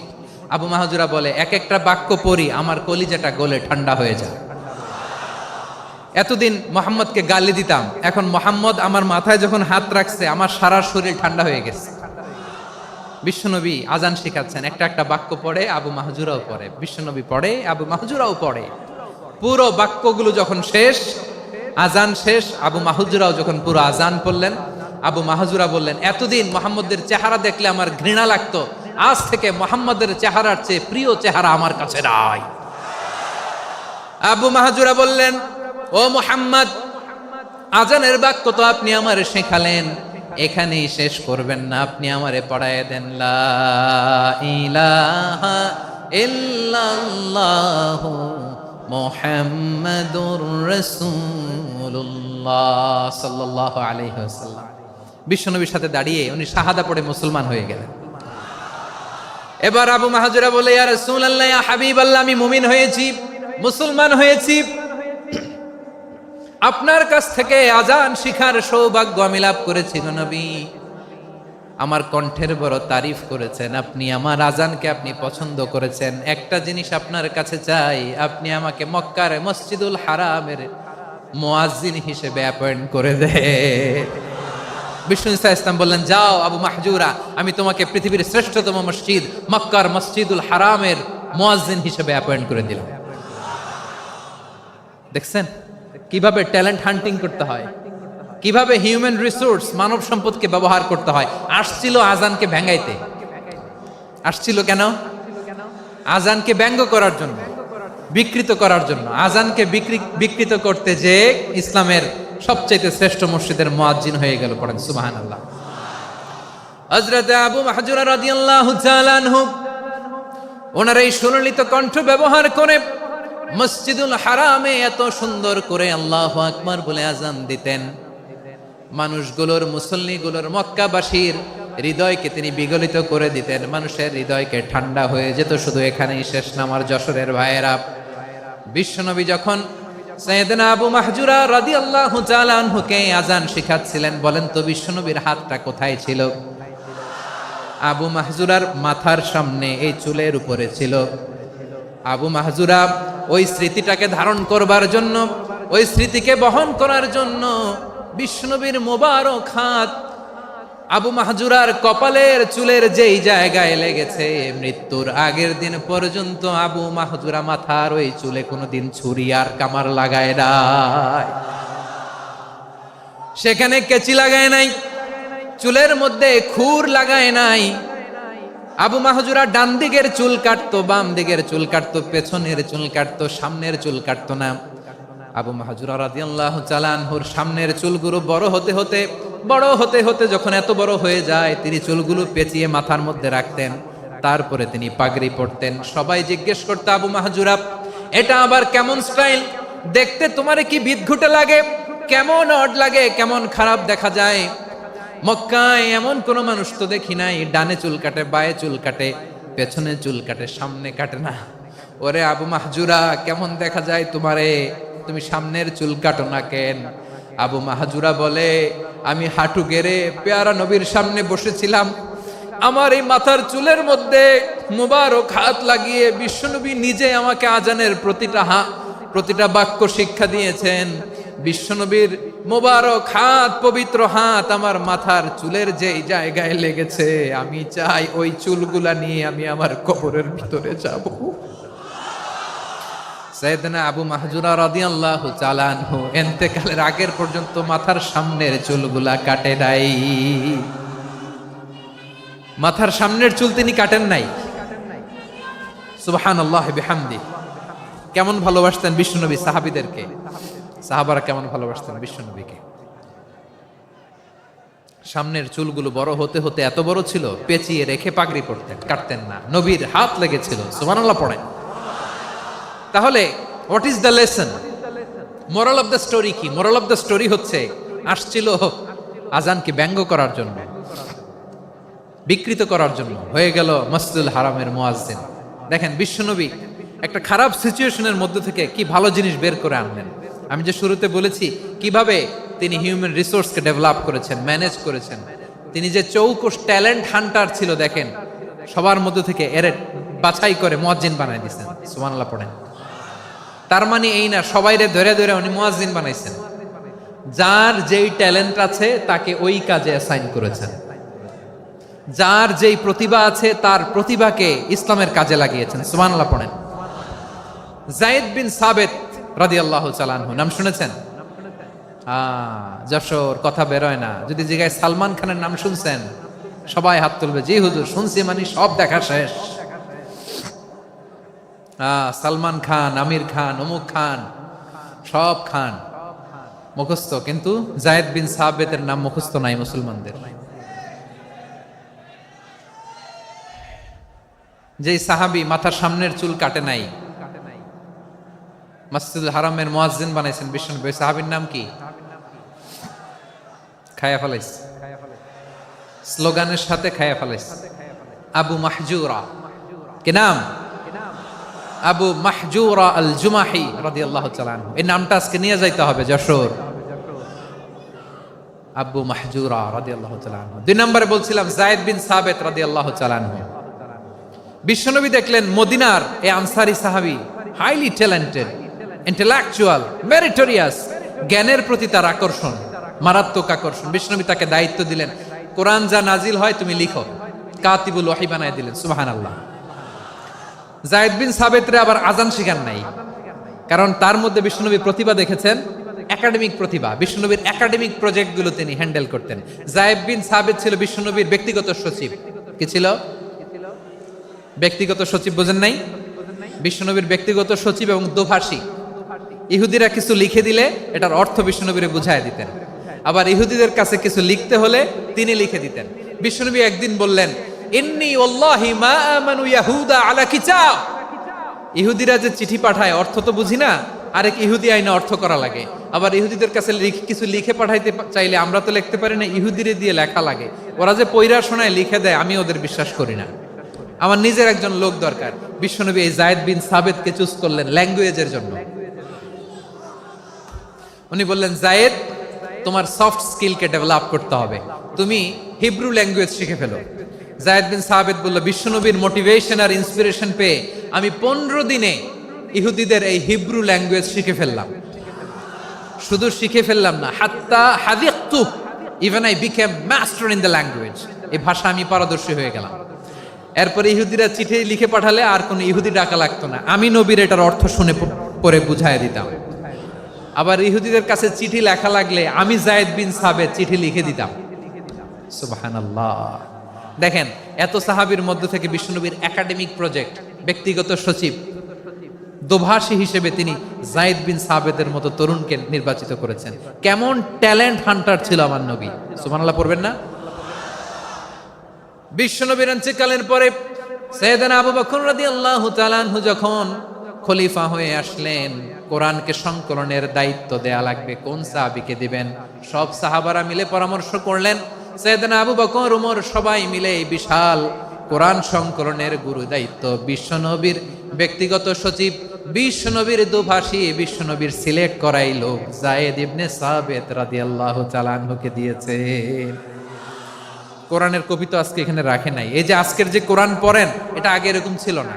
কোরআন নাজিল হলে সাহাবারা চামড়ার, ওটের চামড়ায় লিখে ফেলতো, ওটের চ্যাপ্টা হাড্ডির মধ্যে লিখে ফেলতো, গাছের গুড়ির মধ্যে লিখে ফেলতো। বিভিন্ন জনের কাছে ছড়ানো ছিটানো ছিল। আবু বকর রাদিয়াল্লাহু তাআলা আনহু একসাথে করলেন, পরবর্তীতে উসমান রাদিয়াল্লাহু তাআলা আনহু একসাথে করলেন 114 সূরার। এখন এই মুসহাফ, এই কম্পাইলেশন, এই কপি আমরা পেয়েছি, যার হিউজ কন্ট্রিবিউশন ছিল। এই পুরো কোরআন কম্পাইলেশনের প্রজেক্ট ম্যানেজার ছিল যায়েদ বিন সাবিত রাদিয়াল্লাহু তাআলা। কোরআন কম্পাইলেশনের প্রজেক্ট ম্যানেজার। দেখেন উনারে মাথায় হাত দিয়ে আজান শিখায় নাই। সুবহানাল্লাহ কইবেন না? তাহলে প্রথম সাহাবী আবু মাহজুরাকে মুয়াজ্জিন বানাইলেন, যায়েদ বিন সাবিতকে ব্যক্তিগত সচিব আর দোভাষী বানালেন, মুসআব ইবনে উমাইর রাদিয়াল্লাহু তাআলা আনহুকে ইসলামের প্রথম অ্যাম্বাসেডর বানালেন। তাহলে তৃতীয় নাম্বার একজন সাহাবীর নাম বলছি, মুসআব ইবনে উমাইর। মুসআব কি নাম? নামটা কেমন লাগে? এই কয়েকজনের ভাল লাগে, বাকিদের ভাল লাগে না? ভাল লাগে? এই এই আর কয়েকটা মিনিট দেওয়া যাবে না আমাকে আল্লাহর রাস্তে? হ্যাঁ ঠিক আছে, আমি তোমাদেরকে ভালোবাসা দেখাবো, দোয়া করব যদি চুপ থাকো, একেবারে চুপ, কষ্ট সহ্য করো। বাকিরে যা সওয়াব পাবে তোমরা ডবল পাবা, যেহেতু কষ্ট বেশি, কিন্তু চুপ। 3 নাম্বার সাহাবীর নাম মুসআব। এই ধাক্কাধাক্কি কেন? ধাক্কাধাক্কি কেন রে ভাই? না না না, এরকম হইলে আসবো না যশোর, আমি আর আসবো না। হয় পিছনে চলে যাও, নাহলে চুপ, ধাক্কাধাক্কি নাই। 3 নাম্বার সাহাবীর নাম মুসআব। কি নাম? He was the first ambassador in Islam. ইসলামের প্রথম ডিপ্লোমাট, প্রথম কূটনৈতিক, ইসলামের প্রথম কূটনৈতিক, ইসলামের প্রথম ডিপ্লোমাট, প্রথম অ্যাম্বাসেডর মুসআব ইবনে উমাইর। মক্কার তরুণ যুবক, উনি পারফিউম লাগাইলে মানুষ দেখলেই বুঝতো এটা মুসআব লাগাইছে। এমন ড্যাশিং ফেসের ছিল, এমন স্মার্ট ড্যাশিং ফেস, এমন পার্সোনালিটির মানুষ ছিল মুসআব রাদিয়াল্লাহু তাআলা আনহু। কারণ যিনি ইসলামের স্পোকম্যান হবেন, মুখপাত্র হবেন, তার স্মার্ট হওয়ার দরকার আছে না নাই? আকাবার প্রথম শপথ যখন হলো, তাদের সাথে বিষ্ণু ইসা ইসলাম মদিনাতে একজন মুখপাত্র পাঠালেন, ডিপ্লোমাটকে পাঠালেন, অ্যাম্বাসেডর অফ ইসলাম। তিনি হচ্ছেন মুসআব ইবনে উমাইর। পড়েন সুবহানাল্লাহ। বিশ্বনবী দেখলেন সে অনেক স্মার্ট, তার ডেডিকেশন আছে, সিনসিয়ারিটি আছে, এবং মদিনায় যে আউস খাজরাজ গোত্রের নেতাদের সাথে ডিল করতে হবে, ইহুদিদের সাথে ডিল করতে হবে, ওখানে একজন পাক্কা জানু খেলোয়াড়ের দরকার আছে না নাই? মুসআব ইবনে উমাইর রাদিয়াল্লাহু তাআলা আনহু, ওনাকে বিষ্ণু ইসা ইসলাম চুজ করলেন। এবং বিষ্ণু ইসা ইসলামের এই চুজিংটা, এই সিলেকশনটা এত সুন্দর ছিল, তিনি মদিনাতে যে বিশ্বনবী আসার আগেই মদিনার জমিনকে তিনি উর্বর করে ফেলছেন। প্রতিটা ঘরে ঘরে কালিমার দাওয়াত তিনি পৌঁছায় দিচ্ছেন। জুমার বিধান নাজিল হয়েছে, কিন্তু মক্কায় পরিবেশ নাই জুমা পালনের। বিষ্ণু ইসা ইসলাম একজনকে দিয়ে খবর পাঠালেন, যাও মদিনায় মুসাবকে যে বলো, মুসাব তো আমার শিক্ষক, আমার স্পোকম্যান, মদিনাতে যেন তারা জুমা কায়েম করে। বিশ্বনবীর আগেই মুসআব মদিনার মুসলিমদেরকে নিয়ে মদিনায় প্রথম জুমা কায়েম করে ফেলছে। কোন সুবহানাল্লাহ। ডিপ্লোমাটদের কেমন হইতে হয়, অ্যাম্বাসেডারের কেমন হইতে হয়, মুসআব রাদিয়াল্লাহু তাআলা আনহুর কাছ থেকে শিখে নাও। মুসআব নামটা কেমন লাগে? যশোর যাদের সন্তান হবে, ছেলে সন্তান, আমার রাস্তায় পাইলে সবাই জিজ্ঞেস করে, হুজুর একটা নাম দেন, আমার ছেলে হবে। যশোরবাসীর জন্য আমি একটা নাম দিয়ে দিলাম, নাম রাখতে হবে মুসআব। কি নাম? নামটা যাদের ভাল লাগে, ছেলে সন্তান অনাগত আসবে, মনে চাইলে নাম রেখে দিবেন মুসআব রাদিয়াল্লাহু তাআলা আনহুর নামে মুসআব। তাহলে মুসআব রাদিয়াল্লাহু তাআলা আনহুকে বিশ্বনবী ল্যাঙ্গুয়েজ শিখান নাই, সফট স্কিল শিখান নাই। যায়েদ রাদিয়াল্লাহু তিনি হিব্রু ল্যাঙ্গুয়েজ শিখেছেন, সুরিয়ানি শিখেছেন, কিন্তু মুসআবকে তিনি বানিয়েছেন the spokesman of Islam, the first diplomat, the ambassador of Islam. সুবহানাল্লাহ পড়বেন না? আব্দুল্লাহ ইবনে আব্বাস রাদিয়াল্লাহু তাআলা আনহু বিশ্বনবীর কাজিন, চাচাতো ভাই। আবার মাইমুনা রাদিয়াল্লাহু তাআলা আনহু, মাইমুনা নবীর স্ত্রী, তিনি ছিলেন আব্দুল্লাহর আপন খালা। তো নবীর বউ যদি ওনার খালা হয়, নবী তার কি? বুঝে নাই, নবী তার কি? খালু। তাহলে সম্পর্ক অনেক গভীর, কাজিন আবার খালু। ছোট্ট মানুষ, তাই রাতে মাঝে মাঝে ঘরে থাকতো। বিশ্বনবী দেখলেন আব্দুল্লাহ যেহেতু আমার ঘরে ঢুকতে পারে, আব্দুল্লাহরে এই উম্মতের বড় শিক্ষাবিদ বানাইতে হবে। কথা বোঝে নাই? আব্দুল্লাহকে কি বানাইতে হবে? শিক্ষাবিদ, এডুকেটর অফ দিস উম্মাহ, এই উম্মার শিক্ষাবিদ বানাইতে হবে। তাই আব্দুল্লাহ ইবনে আব্বাসকে বিশ্বনবী হাতে কলমে শিক্ষা দিয়েছেন। আহারে, আর এরপরে যে কি ভাষা আসবে তোমাদের জন্য আমার মুখ থেকে আমি নিজেও জানি না, আমি নিজেও জানি না। 1 ঘন্টা যাবত ধাক্কা ধাক্কি মারামারি। তো আসতে বলছে কে তোমাকে? পেছনে চলে যাও, জায়গা না পেলে। পুরো প্রোগ্রামটাই নষ্ট করে দিল।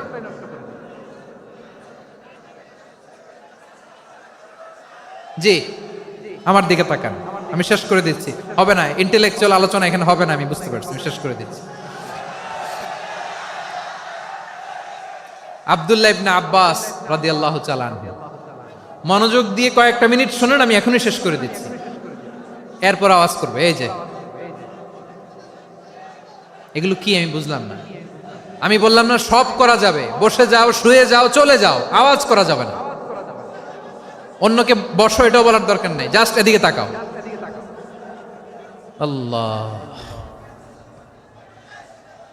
আব্দুল্লাহ ইবনে আব্বাস রাদিয়াল্লাহু তাআলা আনহু, উনাকে বিশ্বনবী হাতে কলমে শিক্ষা দিয়েছেন, যেহেতু উম্মতের শিক্ষাবিদ হবেন, এডুকেটর হবেন। তো বিশ্বনবী রাতে যখন তাহাজ্জুদ পড়তেন, ছোট্ট আব্দুল্লাহ ঘরে থাকতো। বুঝতে পেরেছেন? ছোট্ট মানুষ তো ঘরে থাকতো। তো বিশ্বনবী তাহাজ্জুদের জন্য একবার দাঁড়িয়েছেন, ছোট্ট আব্দুল্লাহ ওযু করে দাঁড়াইছে। আচ্ছা বলেন তো, ইমাম আর মুসল্লি মোট যদি দুইজন হয়, একজন ইমাম একজন মুসল্লি, তো মুসল্লি ইমামের কোন দিকে দাঁড়াবে? ডানে দাঁড়াবে। ছোট্ট আব্দুল্লাহ বুঝে নাই, বিশ্বনবী তাহাজ্জুদ শুরু করেছেন, উনি ইক্তেদা করছেন আর দাঁড়াইছেন বায়ে। কোথায় দাঁড়িয়েছেন? আব্দুল্লাহ বলেন, যখন আমি বায়ে দাঁড়ালাম, আখাযা রাসূলুল্লাহ সাল্লাল্লাহু আলাইহি ওয়াসাল্লাম উযুনি আল ইউমনা ইয়াফতিলুহা, বিশ্বনবী নামাজরত অবস্থায় আমার কান ধরে টেনে আমার ডান দিকে এনে দাঁড় করায় দিলেন। পড়েন সুবহানাল্লাহ। দেখেন হাতে কলমে শিক্ষা। আর জীবনে ভুলাবে? কথা কয় না, আর ভুলাবে? আর ভুল হবে না। এভাবে বিশ্বনবীর অনেক সঙ্গ পেয়েছেন, সফর করেছেন, একই বাহনে বসেছেন, এক বাহনে বসে লম্বা নাসিহত করেছেন, বলেছেন, ইয়া গোলাম ইহফাজিল্লাহ ইয়াহফাজকা, ইহফাজিল্লাহ তাজিদহু তুজাহাক, ইযা সাআলতা ফাসআলিল্লাহ ওয়া ইযা ইসতাআনতা ফাসতাইন বিল্লাহ। আল্লাহর বিধান মানো, আল্লাহর বিধান রক্ষা করো, আল্লাহ তোমায় রক্ষা করবে। আব্দুল্লাহ, চাইতে হলে আল্লাহর কাছে চাও, সাহায্য চাইতে হলে আল্লাহর কাছে সাহায্য চাও। মনে রাখো, গোটা বিশ্বের সবাই যদি তোমার সাহায্য করতে চায়, ততটুকুই করতে পারবে যতটুকু আল্লাহ তোমার নসিবে রেখেছে। গোটা বিশ্ব যদি তোমার বিরুদ্ধে ষড়যন্ত্রে দাঁড়িয়ে যায়, ক্ষতি ততটুকু করতে পারবে যতটুকু তোমার জন্য বরাদ্দ আছে, এর বাইরে কিছু করতে পারবে না। আওয়াজ করে বলেন ঠিক কিনা? এভাবে হাতে কলমে শিখিয়েছেন, বিশ্বনবীর সঙ্গ পেয়েছেন। উনাকে বিষ্ণু ইসলাম শিক্ষাবিদ, এডুকেটর অফ দিস উম্মাহ হিসেবে সিলেক্ট করেছেন, হাতে কলমে শিখিয়েছেন। বিশ্বনবী একবার প্রকৃতির ডাকে সাড়া দিয়ে এসেছেন। এখন কি করতে হবে? নামাজের জন্য ওযু করতে হবে। বিশ্বনবী এসেই দেখেন ওযুর বদনায় পানি ভরা, খুশি হয়ে গেলেন, বললেন, কে রেখেছে পানি? একজন বলল, আব্দুল্লাহ রেখেছে। বিশ্বনবী অত্যন্ত খুশি হলেন, খুশি হয়ে একটা দোয়া করলেন, বললেন, আল্লাহুম্মা ফাক্কিহু ফিদ্দীন ওয়া আল্লিমহু তা'ওয়ীল। আল্লাহ, তুমি আব্দুল্লাহকে দ্বীনের বুঝ দিও আর কোরআনের তাফসীর শিক্ষা দিও। বিশ্বনবীর এই দোয়া এমন লাগছে, উনি রাইসুল মুফাসসিরিন, এই পৃথিবীতে যত মুফাসসির ছিল, যত মুফাসসির আসবে, সকল মুফাসসিরের সম্রাট হিসেবে স্বীকৃত হয়েছেন আব্দুল্লাহ ইবনে আব্বাস। বিশ্বনবী ওনারে আজান শিখান নাই, বিশ্বনবী ওনারে ল্যাঙ্গুয়েজ শিখান নাই, বিশ্বনবী ওনারে অ্যাম্বাসাডর বানান নাই, হাতে কলমে শিক্ষা দিয়েছেন। ছোট্ট মানুষ, বিশ্বনবী ইন্তেকাল করলেন, আবু বকরের সময় গেল, ওমরে ফারুকের খেলাফত, তখনও তিনি তরুণ। ওমরে ফারুক রাদিয়াল্লাহু তাআলা আনহু ওনার ক্যাবিনেট মিনিস্ট্রির বৈঠকে এই আব্দুল্লাহ ইবনে আব্বাসকে পাশ দিয়ে বসায় রাখতেন। বয়স্ক সাহাবারা এটা পছন্দ করতো না, তারা বলতো, ঘটনা কি? আব্দুল্লাহর মতো ছেলে নাতি আমাদের আছে, এরা কেন রাখে ওমরে ফারুক? ওমরে ফারুক এটা টের পেলেন, তিনি বুঝতে পারলেন যে ক্যাবিনেট মেম্বাররা এটা পছন্দ করে না, ছোট্ট আব্দুল্লাহরা কেন রাখি, কেন যে রাখি, এটা একদিন বুঝাবো। একদিন মিটিং এ তিনি সবাইকে বললেন, ইযা জাআ নাসরুল্লাহি ওয়াল ফাতহ। এই আয়াত দ্বারা উদ্দেশ্য কি বলেন তো মুরব্বী সাহাবীরা? এক সাহাবী বলেন, এই সূরা দ্বারা উদ্দেশ্য, আল্লাহ বলেছেন আমাদেরকে বিভিন্ন ল্যান্ড, বিভিন্ন এলাকা বিজয় করতে হবে। ওমরে ফারুক বললেন, না, হয়নি। আরেকজন বললেন, বিজয় হওয়ার পর আমাদের বেশি বেশি আল্লাহর বরত্বের ঘোষণা দিতে হবে, এটা উদ্দেশ্য। ওমরে ফারুক বললেন, না, হয় নাই। যারে জিজ্ঞেস করেন কেউ পারে না। সব শেষে বিশ্বনবী ছোট্ট আব্দুল্লাহরে বলেন, আব্দুল্লাহ, ইদা জাআ নাসরুল্লাহি ওয়াল ফাত, এর দ্বারা উদ্দেশ্য কি বলো তো? ছোট্ট আব্দুল্লাহ বলেন, হুয়া আজালু রাসূলিল্লাহ। এই আয়াত দ্বারা বিশ্বনবীর বিদায়কে উদ্দেশ্য নেওয়া হয়েছে। ওমরে ফারুক বললেন, হাযা হুয়া, এটাই তো সঠিক উত্তর, এটাই সঠিক তাফসীর এই আয়াতের। কারণ ইদা জাআ নাসরুল্লাহি ওয়াল ফাত, যখন আল্লাহর সাহায্য আর বিজয় আসবে, ওয়া রাআইতান নাসা ইয়াদখুলুনা ফি দীনিল্লাহি আফওয়াজা, আপনি দেখবেন দলে দলে, ঢলে ঢলে, বানের পানির মতো মানুষ ইসলামের দিকে ঢুকতেছে, ইসলামের বিজয় হয়েছে। তো ইসলামের বিজয়ের মিশন নিয়ে নবী আসছে, বিজয়ী যখন হয়ে গেছে, এখন তো নবীর বিদায় হবে। জোরে বলেন ঠিক কিনা? কোন সাহাবী এই সূক্ষ্ম কথাটা ধরতে পারে নাই, ওই আব্দুল্লাহ ছাড়া।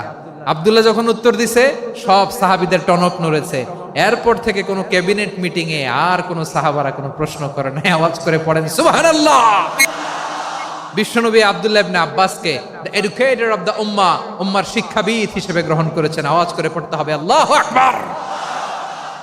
সাহাবীদের নামগুলো মনে থাকবে? 1 নম্বরে আবু মাহজুরা, মুয়াজ্জিন বানাইছেন। যায়েদ ইবনে সাবিত, দোভাষী, ট্রান্সলেটর অফ প্রফেট, এবং তিনি ছিলেন বিশ্বনবীর ব্যক্তিগত সচিব। Musab ibn Umair, the first ambassador and diplomat of Islam. Abdullah ibn Abbas, এই উম্মার সবচেয়ে বড় এডুকেটর, শিক্ষাবিদ। আরেকজন ছিল আব্দুল্লাহ ইবনে মাসউদ রাদিয়াল্লাহু তাআলা। 2 আব্দুল্লাহ, আব্বাস গেল, আরেকজন হচ্ছে মাসউদ। মক্কার তরুণ, ছাগল পালতো মুশরিকের বিশ্বনবী আর আবু বকর রাদিয়াল্লাহু তাআলা আনহু একবার গেলেন, যে দেখে এই তরুণ দাঁড়ায় আছে। বিশ্বনবী বলেন, আমি খুব ক্ষুধার্ত, তোমার কাছে কি দুধ আছে ছাগলের? আব্দুল্লাহ ইবনে মাসউদ বলে, আছে। ওয়ালাকিন আনা মুতামান, কিন্তু যে দুধ আছে এটা আমানতের, আমি দিতে পারবো না। বিশ্বনবী এইটা শুনেই তার টার্গেট করে ফেলছে।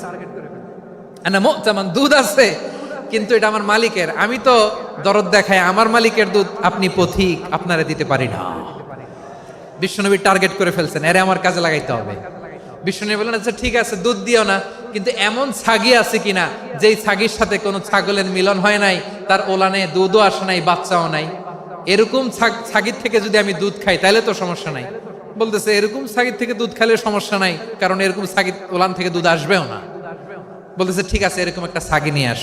নিয়ে আসা হলো। বিশ্বনবী বিসমিল্লাহ বলে ওই ছাগির ওলানে হাত দিলেন। হাত দিতে দেরি, পুরো ওলানটা দুধে ভরে যেতে দেরি হয় না। বিশ্বনবী আর আবু বকর রাদিয়াল্লাহু তাআলা আনহু দহন করে পেট ভরে খেলেন। এই দৃশ্য আব্দুল্লাহ ইবনে মাসউদের হৃদয়ে দাগ কাটলো। এই মুআজিজা দেখে তিনি বললেন, আশহাদু আল্লা ইলাহা ইল্লাল্লাহ ওয়া আশহাদু আন্না মুহাম্মাদুর রাসূলুল্লাহ। তিনি ষষ্ঠ মুসলিম ছিলেন, 6 নম্বর মুসলমান। ওনাকে টার্গেট করে বিশ্বনবী দেখলেন এমন ইন্টেলেকচুয়াল ব্রেন, উনি সূক্ষ্ম সূক্ষ্ম জিনিস বুঝে বেশি, ফিকহি জ্ঞান ওনার মধ্যে বেশি। বিশ্বনবী ওনাকে কোরআনের জ্ঞান শিক্ষা দিতে লাগলেন। উনি বিশ্বনবী সবার কাছে কোরআন শোনায়, কিন্তু বিশ্বনবী নিজে আব্দুল্লাহ ইবনে মাসউদের কাছ থেকে কোরআন শুনতো। বিশ্বনবী একবার বললেন, ইকরা আলাইয়া ইয়া মাসউদ। ইবনে মাসউদ, একবার শোনাও তো কোরআন দেখি। আব্দুল্লাহ ইবনে মাসউদ বলে, আকরাউ আলাইকা ওয়া আলাইকা উনজিল। নবী, আপনার উপর কোরআন নাজিল হয় আর আমি আপনার সামনে কোরআন পড়ব। বিশ্বনবী বললেন, ইন্নী উহিব্বু আন আসমাআহু মিন গায়রি। আমি নিজে পড়তে যেমনি ভালোবাসি, অন্যে পড়ুক আমি শুনবো, এটাও আমি ভালোবাসি। সূরা নিসা তিনি তেলাওয়াত করে শুনিয়েছেন। এমন সূক্ষ্ম সূক্ষ্ম বিষয় বিশ্বনবী উনাকে ধরিয়ে দিয়েছেন।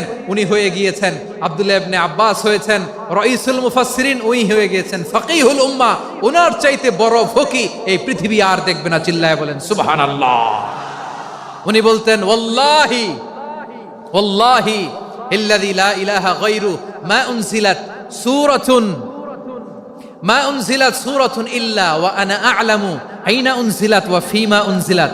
বিশ্বনবী এমন ভাবে কোরআনের দার্স আমাকে দিয়েছেন, কোরআনে যত সূরা নাজিল হয়েছে, যেখানে নাজিল হোক না কেন আমি জানি এটা কোথায় নাজিল হয়েছে এবং কোন প্রেক্ষাপটে নাজিল হয়েছে। এমন একটা সূরা নাই যে সূরার কোথায় নাজিল হয়েছে আমি মাসুদের জানা নাই, কোন প্রেক্ষাপটে নাজিল হয়েছে আমার জানা নাই। এরকম ঘটবে না। চিল্লায় বলেন আল্লাহু আকবার। এই আব্দুল্লাহ ইবনে মাসউদ রাদিয়াল্লাহু তাআলা আনহু ওমর ফারুকের সময় কুফার চিফ জাস্টিস ছিলেন। কুফা নগরীর চিফ জাস্টিস। চিফ জাস্টিস বুঝেন নাই? বিচারপতি। কি ছিলেন? সবাই বলে নাই, কি ছিলেন? বিচারপতি ছিলেন। এবং ওনার যে ফিকহি জ্ঞানের ধারা, এটাই আলকামা, ইব্রাহিম আন-নাখাই, হাম্মাদ ইবনে সুলাইমান হয়ে ইমাম আবু হানিফা পর্যন্ত পৌঁছেছে। এবং ওনার ফিকহি জ্ঞানের ধারাই হানাফি মাযহাবে অ্যাকসেপ্ট হয়েছে। আজও এগুলো হানাফি মাযহাবে চর্চিত হয়। হানাফি মাযহাবের সব ফিক আব্দুল্লাহ ইবনে মাসউদের ফিকহি জ্ঞানের ধারা থেকে নেওয়া হয়েছে। চিল্লায় পড়েন সুবহানাল্লাহ। তাহলে উনাকে বিশ্বনবী বানিয়েছেন জুরিস্ট, আইনবিদ, ফাকিহ। উনারে আজান শিখান নাই। হিউম্যান রিসোর্স ডেভেলপমেন্ট কিভাবে করবেন, মানব সম্পদের উন্নয়ন কিভাবে করতে হয়, কিভাবে যার যেখানে প্রতিভা কাজে লাগাতে হয় উনি দেখিয়েছেন। সুবহানাল্লাহ পড়বেন না? খালিদ বিন ওয়ালিদ নাম শুনছেন? কে কে শোনেন নাই? হাত তোলেন। কি ছিলেন? বীর যোদ্ধা, বীর যোদ্ধা ছিলেন খালিদ বিন ওয়ালিদ, কিন্তু তিনি ইসলাম ধর্ম গ্রহণ করেছেন অনেক দেরিতে, অষ্টম হিজরিতে। তার মানে অষ্টম হিজরির আগে উনি মুশরিকদের পক্ষে লড়াই করেছেন। ওনার হাতে কত মুসলিম সাহাবী যে নিহত হয়েছে হিসাব নাই। বিষ্ণুনবী টার্গেট করে রাখছে, তুমি আমাদের মুসলিমদের এত ক্ষতি করলা, তুমি যখন মুসলমান হবা তোমার দিয়ে আমি এমন কাম করামু যে এটা আর কেউ করতে পারবে না। সুবহানাল্লাহ নাই? যশোর ক্লান্ত হয়ে গেছে।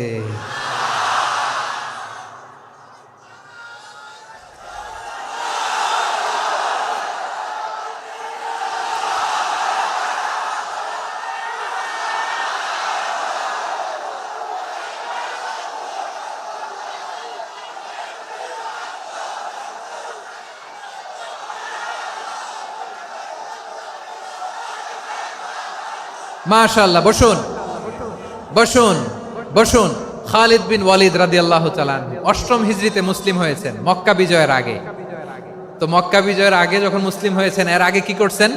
কাফিরদের সাথে যুদ্ধ করেছেন। উনি উহুদের যুদ্ধে মুসলমানদের যে পরাজয় ভাব, কঠিন পরিস্থিতির মুখোমুখি উনার কারণে পেছন থেকে এমন আতর্কিত আক্রমণ করেছেন, মুসলমানদেরকে কচুকাটা করেছেন। অষ্টম হিজরিতে আল্লাহ তাআলা হেদায়েতের নূর দিয়ে ওনার হৃদয়টাকে উজালা করে দিলেন। লা ইলাহা এটা এমন বাণী যার হৃদয়ে একবার টাচ খাবে, এইটা থেকে সে আর পালিয়ে বেড়াতে পারে। ঝিনুকের ভেতর লুকিয়ে থাকে যেমন মতি, ঝিনুকের ভেতর লুকিয়ে থাকে যেমন মতি, কলমা শাহাদাতে আছে আল্লাহর জ্যোতি, কলমা শাহাদাতে আছে আল্লাহর জ্যোতি। ঠিক কিনা বলেন? মক্কা বিজয়ের আগে মুসলিম হলেন, হওয়ার পরেই বিশ্বনবীর টার্গেট ফুলফিল হলো। ওই যে টার্গেট করে রেখেছেন আর দোয়া করেছেন, খালিদ বিন ওয়ালিদ যদি মুসলিম হয় তাকে আমি মিলিটারি চিফ বানাবো। ওনাকে আজান শিখান নাই, ওনারে কান ধইরা নামাজের এই মাথা থেকে ওই মাথা আনান নাই, ফিকহি কোরআনের সূক্ষ্ম তাফসীর ওনারে শিখান নাই, অ্যাম্বাসেডর বানান নাই। বিষ্ণু ইসলাম উনাকে সামরিক অভিযানে প্রেরণ করেছেন। সামরিক অভিযানে তিনি প্রেরণ করেছেন। উনার জীবদ্দশায় উনার নেতৃত্বে যতগুলো যুদ্ধ হয়েছে, একটা যুদ্ধেও তিনি পরাজয় বরণ করেন নাই। ওমরে ফারুকের সময়কালে তিনি চিফ অফ মুসলিম মিলিটারি, মানে মুসলিম সেনাপতি হয়েছেন। যশোর আওয়াজ করো, ঠিক কিনা বলো? সেনাপতি, মুসলিম সেনাপতি। তাহলে কিভাবে হিউম্যান রিসোর্স ব্যবহার করতে হয় গোটা বিশ্ব আমার নবীর কাছ থেকে শিখে নাও। খালিদ বিন ওয়ালিদ, ওনাকে বিশ্বনবী একটা উপাধি দিয়েছেন। উপাধিটা হচ্ছে সাইফুল্লাহিল মাসলুল, আল্লাহর নাঙ্গা তরবারি, আল্লাহর খোলা তরবারি, দ্য ওপেন সোর্ড অফ আল্লাহ। খালিদ বিন ওয়ালিদ মুসলিম সেনাপতি। হাসান বিন সাবেত নাম শুনছেন? দেখি উনি কি ছিল বলেন। রাসূলের সভা কবি, কালচারাল হিজিমনিকে ডিফিট করার জন্য। উনি ভালো অস্ত্র চালানো জানতেন না, ওই কাজে উনি যেতেন না। ওনার ছিল কাব্য প্রতিভা। কাব্য প্রতিভা, কাফিররা কবিতা দিয়ে নবীকে গালি দিত। বিশ্বনবী বলতেন, ইয়া হাসান আজিব আন রাসূলিল্লাহ, তুমি নবীর হয়ে কাফেরদের এই কথাগুলোর জবাব দাও। বিশ্বনবীর একটা মিম্বার ছিল, বিশ্বনবীর মিম্বারের পাশাপাশি মসজিদে নববীতে এই হাসান বিন সাবেতের জন্য বিশ্বনবী একটা স্পেশাল মিম্বার বানিয়ে দিয়েছেন। এখান থেকে তুমি জবাব দাও। এবং বিশ্বনবী বলেছেন, আল্লাহুম্মা আইয়িদহু বিরূহিল কুদুস, আল্লাহ হাসান আমার পক্ষে জবাব দেয়, তুমি জিব্রাইল মারফত তাকে সাহায্য পাঠাইয়া দিও। রাসূল সাল্লাল্লাহু আলাইহি ওয়াসাল্লামের সভা কবি, the poet of the prophet, নবীর কবি। উনি কবিতা দিয়ে, এমন উচ্চাঙ্গের ভাষায় কবিতা দিয়ে তিনি জবাব দিতেন, কাফিরদের গা শিহরে যেত, তাদের হৃদয়ে আগুন ধরে যেত। তাহলে এরকম কবিরও দরকার আছে না নাই? এখন যাকে আল্লাহ দিছে কাব্য প্রতিভা, এরা যদি আপনি যুদ্ধের ময়দানে পাঠান হবে? যারে দিছে সুরেলা গলা, এরা যদি অ্যাম্বাসেডর বানান হবে না। হাসান বিন সাবেত ছিলেন বিষ্ণু ইসলামের কবি। হুযায়ফা ইবনুল ইয়ামান বিশ্বনবীর গোয়েন্দা বিভাগের প্রধান। কিসের প্রধান? হুযায়ফা ইবনুল ইয়ামান। ওনার ছিল ডিটেকটিভ মাইন্ড, ডিটেকটিভ মাইন্ড, গোয়েন্দা বিভাগের প্রধান। এবং উনি হচ্ছেন সাহিবু সিররি রাসূলিল্লাহ, রাসূল সাল্লাল্লাহু আলাইহি ওয়াসাল্লামের গোপন তথ্যের ধারক বাহক। নবীর যেই কথা কেউ জানে না সব হুজাইফার পেটের ভিতরে ছিল। সুবহানাল্লাহ পড়েন। মদিনার যত ইহুদিদের একটা লিস্ট ছিল, এই লিস্ট শুধু দুইজন জানতো, বিশ্বনবী আর হুজাইফা। সুবহানাল্লাহ পড়বেন না? তাহলে উনাকে কোন দায়িত্ব দিছে? কোন বিভাগ? যশোর। আওয়াজ করো, কোন বিভাগ? গোয়েন্দা বিভাগের হেড ছিল। খন্দকের যুদ্ধে প্রচন্ড আজকের মতো শৈত্য প্রবাহ, মাটি খনন করতে করতে সাহাবীদের পেটে ক্ষুধা নাই, দাঁড়াইতে পারে না নামাজের জন্য, এত ক্লান্ত, ক্ষুধা, ক্লান্ত, শ্রান্ত। বিশ্বনবী বললেন, কে আছো? এই কঠিন শীত, এই ভয় আর ক্ষুধার মধ্যেও খন্দকের পরীক্ষার টপকে শত্রু শিবিরে যে আমাকে তথ্য দিবা, কে আছো? কারো গায়ে শক্তিই নাই যে দাঁড়াবে, কেউ দাঁড়ায় না। বিশ্বনবী তখন নিজে হুজাইফাকে ডাক দিলেন, হুজাইফা, যে আমাকে আজকে শত্রু শিবিরের তথ্য এনে দিবে সে জান্নাতে আমার মোরাফাকা, আমার সঙ্গী হবে। হুজাইফা রাদিয়াল্লাহু ইবনুল ইয়ামান জীবনের ঝুঁকি নিয়ে এই ক্ষুধা, শৈত্য প্রবাহ, কোল্ড ওয়েভসকে উপেক্ষা করে পরীক্ষা টপকে শত্রু শিবিরে যে সবার কথাগুলো চুপে চুপে শুনে বিশ্বনবীর দরবারে এসে গোয়েন্দাদের মতো তথ্য সরবরাহ করেছে। বিশ্বনবীর গোয়েন্দা বিভাগের প্রধান হুজাইফা ইবনুল ইয়ামান ইন্টেলিজেন্স বিভাগ চালাতেন। মুনাফিকদের নাম ওনার কাছে ছিল। মুআয ইবনে জাবাল মদিনা রাষ্ট্রের সবচেয়ে সিনিয়র আমলা ছিলেন। আমলাতন্ত্র চিনেন তো? প্রশাসনিক কাজ যারা চালায়, অ্যাডমিনিস্ট্রেশন বুঝেন না? The department of administration. মদিনার রাষ্ট্রের সিনিয়র আমলা মুআয ইবনে জাবাল মুতাখাসসিসুন ফিল হালাল ওয়াল হারাম, হালাল হারামের স্পেশালিস্ট ছিলেন। বিশ্বনবী উনাকে ইয়ামানের গভর্নর করে পাঠিয়েছেন। বলেছেন, ইন্নাকা তা'তি কওমান আহলা কিতাব, এমন গোষ্ঠীর কাছে যাবা এরা ইহুদি নাসারা, আগে শাহাদা পড়লে এরপরে নামাজের দাওয়াত দিও, নামাজ পড়লে যাকাতের দাওয়াত দিও। গভর্নরের অ্যাটিটিউড যেমন থাকে তেমন অ্যাটিটিউড ধরে রেখো। সুবহানাল্লাহ পড়েন। তাহলে মুআয ইবনে জাবালকে দিয়ে বিশ্বনবী কবিতা লেখায় নাই, চিঠি লেখায় নাই, আজান দেওয়ায় নাই। সুবহানাল্লাহ পড়বেন না? সব শেষ সাহাবী বলি আবু হুরায়রা রাদিয়াল্লাহু তাআলা আনহু। নাম শুনছেন? বিড়ালের বাবা। কি করতেন? খালি হাদিস মুখস্থ করতেন। উনি বলতেন, আলজামু রাসূলুল্লাহ আলা মিল ইবাতনি, আমার শুধু পেটের ক্ষুধার বন্দোবস্ত হইলে আমি নবীর সঙ্গ ছাড়তাম না। আমার আনসার সাহাবারা ক্ষেত খামারের কাজ করত, আমার মুহাজির সাহাবারা ব্যবসা করত, আর আমি নবীর সাথে সাথে থাকতাম। শুধু সকাল বিকাল দুই বেলা যদি আমার খাবারের বন্দোবস্ত হয় আমি আর নবীর লক ছাড়ি না। সুবহানাল্লাহ কইবেন না? 5374টা হাদিস তিনি বর্ণনা করেছেন। সবচেয়ে বেশি হাদিস বর্ণনাকারী সাহাবী। হাদিস প্রিজার্ভেশনের কাজে বিশ্বনবী ওনাকে কাজে লাগিয়েছেন। উনি একদিন বলেন, ইয়া রাসূলুল্লাহ আসমাউ মিনকা কাসীরান ফালা আহফাজু, নবী অনেক কথা শুনি আমার মনে থাকে না। বিষ্ণু বললেন, তাই? উবসুত রিদাক, তোমার চাদরটা বিছাও। আবু হুরায়রা বিছালেন, বিশ্বনবী হাত বুলায় দিলেন, এরপরে অনেক হাদিস বর্ণনা করলেন। আবু হুরায়রা বলে, তারপর থেকে বিশ্বনবী যাই বর্ণনা করে আমি শুনি আর একটাও বলি না। এখন সুবহানাল্লাহ। বিশ্বনবী ওনাকে হাদিস প্রিজার্ভেশন, নবীর এই যে লক্ষ্য হাদিস প্রিজার্ভেশনের এই দায়িত্ব দিয়েছেন সাইয়েদনা আবু হুরায়রা রাদিয়াল্লাহু তাআলা আনহুকে। প্রিয় ভাইরা, তাহলে 10 জন সাহাবীর কথা যে বললাম, আপনারা কি খেয়াল করেছেন কত বড় ট্যালেন্ট হান্টার, চৌকস ট্যালেন্ট হান্টার ছিল আমার নবী। এক একজনের এক এক ট্যালেন্ট, এক এক কাজে অ্যাসাইন করেছেন, এক একজনকে এক এক দায়িত্ব দিয়েছেন, এক একজনের প্রতিভাকে এক একভাবে বিকশিত হওয়ার সুযোগ দিয়েছেন। আওয়াজ করে বলেন ঠিক কি না? এখন আমার পর্দার আড়ালে আমার মায়েরা বলবে, এতগুলো পুরুষ সাহাবীর কথা বললো, নারী সাহাবীরা কি কিছু করে নাই? হ্যাঁ, একজন নারী সাহাবীর কথা বলে মোনাজাত হবে, দোয়া ছাড়া কেউ যাব না। রুফাইদা আল আসলামিয়া রাদিয়াল্লাহু তাআলা আনহা, ওনার বাবার নাম সাআদ আল আসলামি। বিশ্বনবী কি খেয়াল করলেন দেখেন, সাআদ ছিল মদিনার বড় ডাক্তার।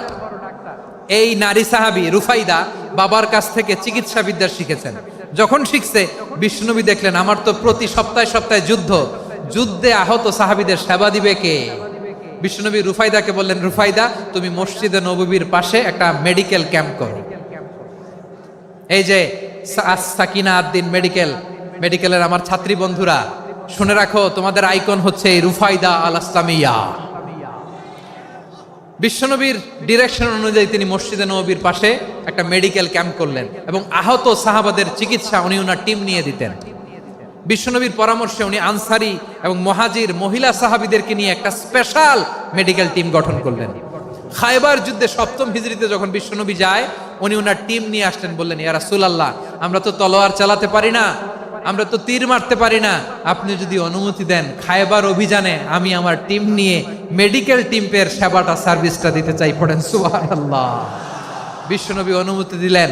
যোদ্ধা সাহাবীদের সাথে রুফাইদা আল আসলামিয়া উনিও মেডিকেল টিম নিয়ে অগ্রসর হলেন।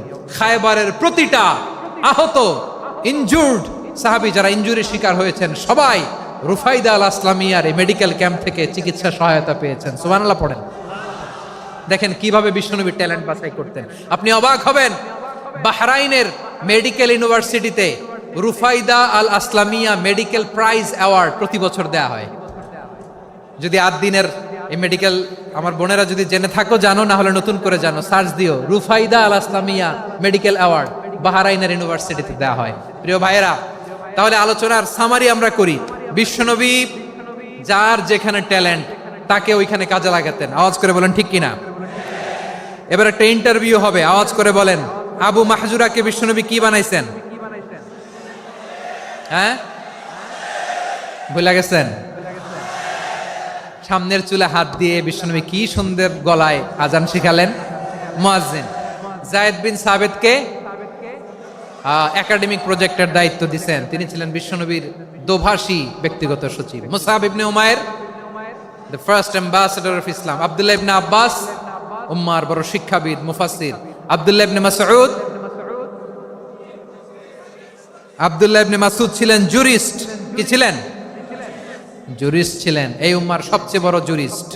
খালিদ বিন ওয়ালিদ সেনাপ্রধান। হাসান বিন সাবিত ছিলেন বিশ্বনবীর সভাকবি। কি ছিলেন? বিশ্বনবীর সভাকবি ছিলেন। এরপরে হুযায়ফা ইবনুল ইয়ামান কি ছিলেন? গোয়েন্দা বিভাগের প্রধান। মুআয ইবনে জাবাল কি ছিলেন? সিনিয়র আমলা, ইয়ামানের গভর্নর। আবু হুরায়রা রাদিয়াল্লাহু তাআলা আনহু হাদিস প্রিজার্ভেশনের কাজ করেছেন। আর আমাদের রুফাইদা আল আসলামিয়া রাদিয়াল্লাহু তাআলা আনহা কি ছিলেন? নার্স ছিলেন। নার্স হয়ে মেডিকেল সেবা দিয়েছেন। প্রিয় ভাইয়েরা, পুরো আলোচনার যদি সামারি করি তাহলে বিশ্বনবী যেভাবে হিউম্যান রিসোর্সকে ম্যানেজ করেছেন, যার যেখানে প্রতিভা কাজে লাগিয়েছেন, আমরাও যদি করি আমাদের বাংলাদেশের চিত্র আমরা পাল্টে যেতে পারবো। আমরা শুরুতে শুনেছি মানুষের আছে অসীম সম্ভাবনা, প্রতিটা মানুষ অনন্য, যত্ন নিলে, যথাযথ পরিচর্যা করলে মানুষ বিশ্ব জয় করতে পারে। ঠিক কিনা? আমাদের হাফেজে কোরআনের সামনে দাঁড়াতে পারে এমন কোন হাফেজে কোরআন আল্লাহর জমিনে জন্ম হয় নাই। গোটা বিশ্ব কাঁপিয়ে তারা সেরা। আমাদের ক্রিকেটাররা সেরা, আমাদের তৈরি পোশাক শিল্প সেরা। এরকম অনেক অনেক সেরা জিনিস আছে, আমরা এগুলোরে নার্চারিং করতে পারি নাই, পরিচর্যা করতে পারি নাই, সঠিক তারবিয়াতের অভাব। তাহলে মানুষের অসীম সম্ভাবনাকে কাজে লাগাতে হবে। ঠিক কিনা বলেন? ইউনুস গভর্নমেন্টকে আমি বলবো, অল্প সময়ের জন্য আপনারা এসেছেন, সংস্কারও করতে হবে, আবার নির্বাচনও করতে হবে। সব সংস্কার হয়তো করতে পারবেন না, যতটুকু পারবেন এর মধ্যে আমাদের যে হিউজ ম্যান পাওয়ার, আমাদের যে মানব সম্পদ, হিউম্যান রিসোর্স, এটাকে ডেভেলপ করে আপনাদের যেতে হবে। যেটা পারবেন না সেটাকে পরবর্তী নির্বাচিত গভর্নমেন্টের কাছে রেখে যেতে হবে, যে তারা যেন করে, তাদের কাছে আপনারা এটা রেখে যাবেন। তাহলে মানুষ চাইলে বিশ্ব জয় করতে পারে। আর মানুষকে হারাতে পারে কেউ? জোরে বলো যশোর। মানুষকে হারাতে পারে কেউ? আল্লাহ আমাদেরকে জনসংখ্যা দিয়েছেন। প্রিয় ভাইয়েরা, এই জনসংখ্যা অনেক বড় সম্পদ, এটা আমাদের জন্য অভিশাপ নয়, আশীর্বাদ। আমাদের জনসংখ্যাকে যদি আমরা জনশক্তিতে রূপান্তর করতে পারি, আজকে বাংলাদেশ যে অবস্থানে দাঁড়িয়ে আছে, বাংলাদেশ তার 20 গুণ উন্নতির শিখরে চলে যাবে। চিল্লায় বলো ঠিক কিনা? আমাদের শ্রমিক ভাইয়েরা বাইরে কাজ করে, আমাদের শ্রমজীবী ভাইয়েরা, প্রবাসীরা, তাদের ব্যাপারে গুরুত্ব দিতে হবে। আমাদের শ্রমের দাম সবচেয়ে কম, সবচেয়ে কম। তারা এম্বাসিতে গুরুত্ব পায় না, এয়ারপোর্টে গুরুত্ব পায় না। এই সরকার অবশ্য তাদেরকে অনেক গুরুত্ব দিচ্ছে। আমাদের অদক্ষ শ্রমিককে যখন আমরা দুবাই পাঠাই অল্প বেতন পায়, কিন্তু ইন্ডিয়ানরা দক্ষ শ্রমিক পাঠাইলে তার 3 গুণ বেতন পায়। আমরা আমাদের শ্রমিকদেরকে অদক্ষভাবে আর পাঠাতে চাই না, দক্ষ শ্রমিক পাঠিয়ে আমরা রেমিটেন্সের বন্যা বইয়ে দেব।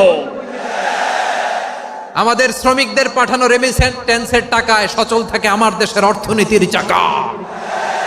তাদেরকে সবচেয়ে গুরুত্ব দিতে হবে। আমরা পেয়েছি ফ্রিডম ফাইটার, মুক্তিযোদ্ধা, আর আমার প্রবাসী ভাইরা হচ্ছে রেমিটেন্স ফাইটার। জোরে বলো ঠিক কিনা? তাহলে আমাদের এই জনশক্তিকে জনসম্পদে ট্রান্সফর্ম করতে হবে, ঠিক কিনা বলেন? সরকার জনগণকে এভাবে পলিশ করতে হবে। মা বাবারা ছেলে মেয়েদের মধ্যে কার কোন যোগ্যতা তাকে ওইভাবে কাজে লাগাতে হবে। সবার এ প্লাস পাওয়ার কোনো দরকার নাই। আমাদের দেশে একটা টেন্ডেন্সি আছে, পরীক্ষায় এ প্লাস না পাইলে কই তুই কি করলি, পাশের বাড়ির ছেলে এ প্লাস পাইছে, যা ওর পা ধোয়া পানি খা। কি খা? তা আমি ভাবছি যে পা ধোয়া, এ প্লাস পাওয়া ছেলেদের পা ধোয়া পানির একটা পানির ব্র্যান্ড বানাইতে হবে। এরকম লেখা থাকবে, এ প্লাস পাওয়া ছেলেদের পা ধোয়া পানি।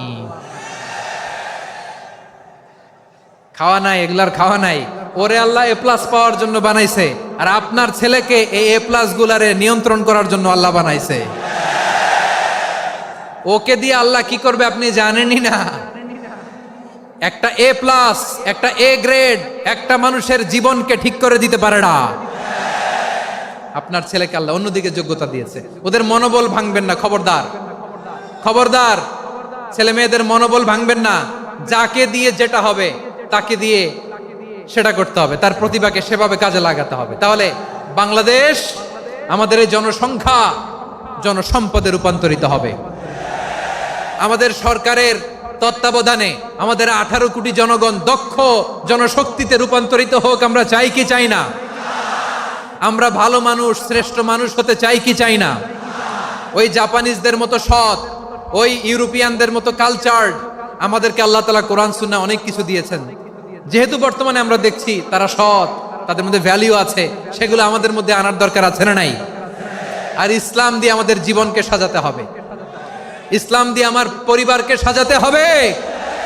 ইসলাম থেকে, কোরআন থেকে প্রেসক্রিপশন না নিলে জীবন সুন্দর হবে না। কোরআন থেকে প্রেসক্রিপশন না নিলে সমাজ সুন্দর হবে না। কোরআনের প্রেসক্রিপশন না মানলে রাষ্ট্র সুন্দর হবে না। কোরআনের প্রেসক্রিপশন অ্যাপ্লাই না করলে শুধু দুর্নীতি দমন কমিশন দিয়ে দুর্নীতি বন্ধ করা যাবে না।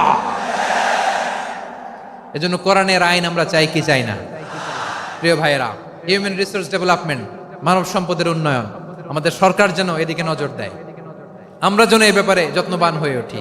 যাকে আল্লাহ যে যোগ্যতা দিয়েছে, এই যোগ্যতা দিয়ে আমরা যেন ইসলামের জন্য, দেশের জন্য কাজ করি। আমরা যেন আমাদের স্কিল ডেভেলপ করি, আমাদের পটেনশিয়ালকে ডেভেলপ করি। মোরালিটি, ভ্যালিউজ নিয়ে শায়েখ আহমদুল্লাহ আলোচনা করেছেন। এগুলো দিয়ে যেন আমরা আমাদেরকে সাজাই। আল্লাহ তাআলা আমাদের দেশকে তুমি নিরাপদ করো, আমরা পড়ি আমিন। আল্লাহ আমার 18 কোটি জনগণকে তুমি জনশক্তিতে রূপান্তরিত করো, আমিন। আল্লাহ আমরা হাতে হাত রেখে, কাঁধে কাঁধ মিলিয়ে ভাইয়ে ভাইয়ে যেন এই দেশকে গড়তে পারি, আল্লাহ তুমি তৌফিক দান করো, আমরা পড়ি আমিন। আমার প্রিয় মহিউদ্দিন ভাই বলেছেন, হুজুর এমন একটা ঘোষণাপত্র দিয়ে যাবেন আজকের এই ঐতিহাসিক যশোরের প্রোগ্রামে, যেটা গোটা বাংলাদেশে মানুষ এটার উপর আমল করে। আমি যে কথাটা বলেছি এটাই, আসুন আমরা আমাদের জনসংখ্যাকে জনসম্পদে ট্রান্সফর্ম করি। আমাদের জনসংখ্যাকে আমরা যেন জনশক্তিতে রূপান্তরিত করি। জনসংখ্যাকে ট্রান্সফর্ম করে জনশক্তি দিয়ে আমরা যেন আগামীর বাংলাদেশ, স্বাধীন বাংলাদেশ 2.0 কে গড়ে তুলি। আল্লাহ তাআলা আমাদের সবাইকে কথাগুলো বোঝার, আমল করার তৌফিক দান করুন। এই জেনজি, ক্ষমা করে দিও আমাকে, অনেক ধমক দিছি, বকা দিছি। আল্লাহ তোমাদেরকে করুক, কবুল করুক, যশোরবাসীকে কবুল করুক, আদ দিনকে কবুল করুক, এই মেডিকেল কলেজকে কবুল করুক, ইসলামের জন্য বাদ ভাঙা এই জোয়ার এবং উচ্ছ্বাসকে আল্লাহ তাআলা কবুল করুক। হাযা মা ইনদি ওয়াল ইলমু ইনদাল্লাহ আলাইহি তাওয়াক্কালতু ওয়া ইলাইহি উনীব। সুবহানাকাল্লাহুম্মা বিহামদিকা আশহাদু আল্লা ইলাহা ইল্লা আনতা আস্তাগফিরুকা ওয়া আতুবু ইলাইক। আল্লাহুম্মা আমিন। রব্বানা ظلمنا أنفسنا وإن لم تغفر لنا وترحمنا لنكونن من الخاسرين. ربنا آتنا في الدنيا حسنة وفي الآخرة حسنة وقنا عذاب النار. ও বিশাল আকাশের মালিক, বিশাল জমিনের মালিক, তোমার আকাশ বাতাসের তুলনায় আমাদের হাত দুইটা বড় ছোট্ট রে আল্লাহ। ছোট দুটি হাত পেতে বুক ভরা আশা নিয়ে তোমার শাহী দরবারে চেয়ে রইলাম। আমাদের জিন্দেগির গুনাহ খাতা তুমি মাফ করে দাও। আমাদের আব্বা আম্মা দাদা দাদি আত্মীয় স্বজন সবার গুনাহ খাতা তুমি মাফ করে দাও। আমাদের যত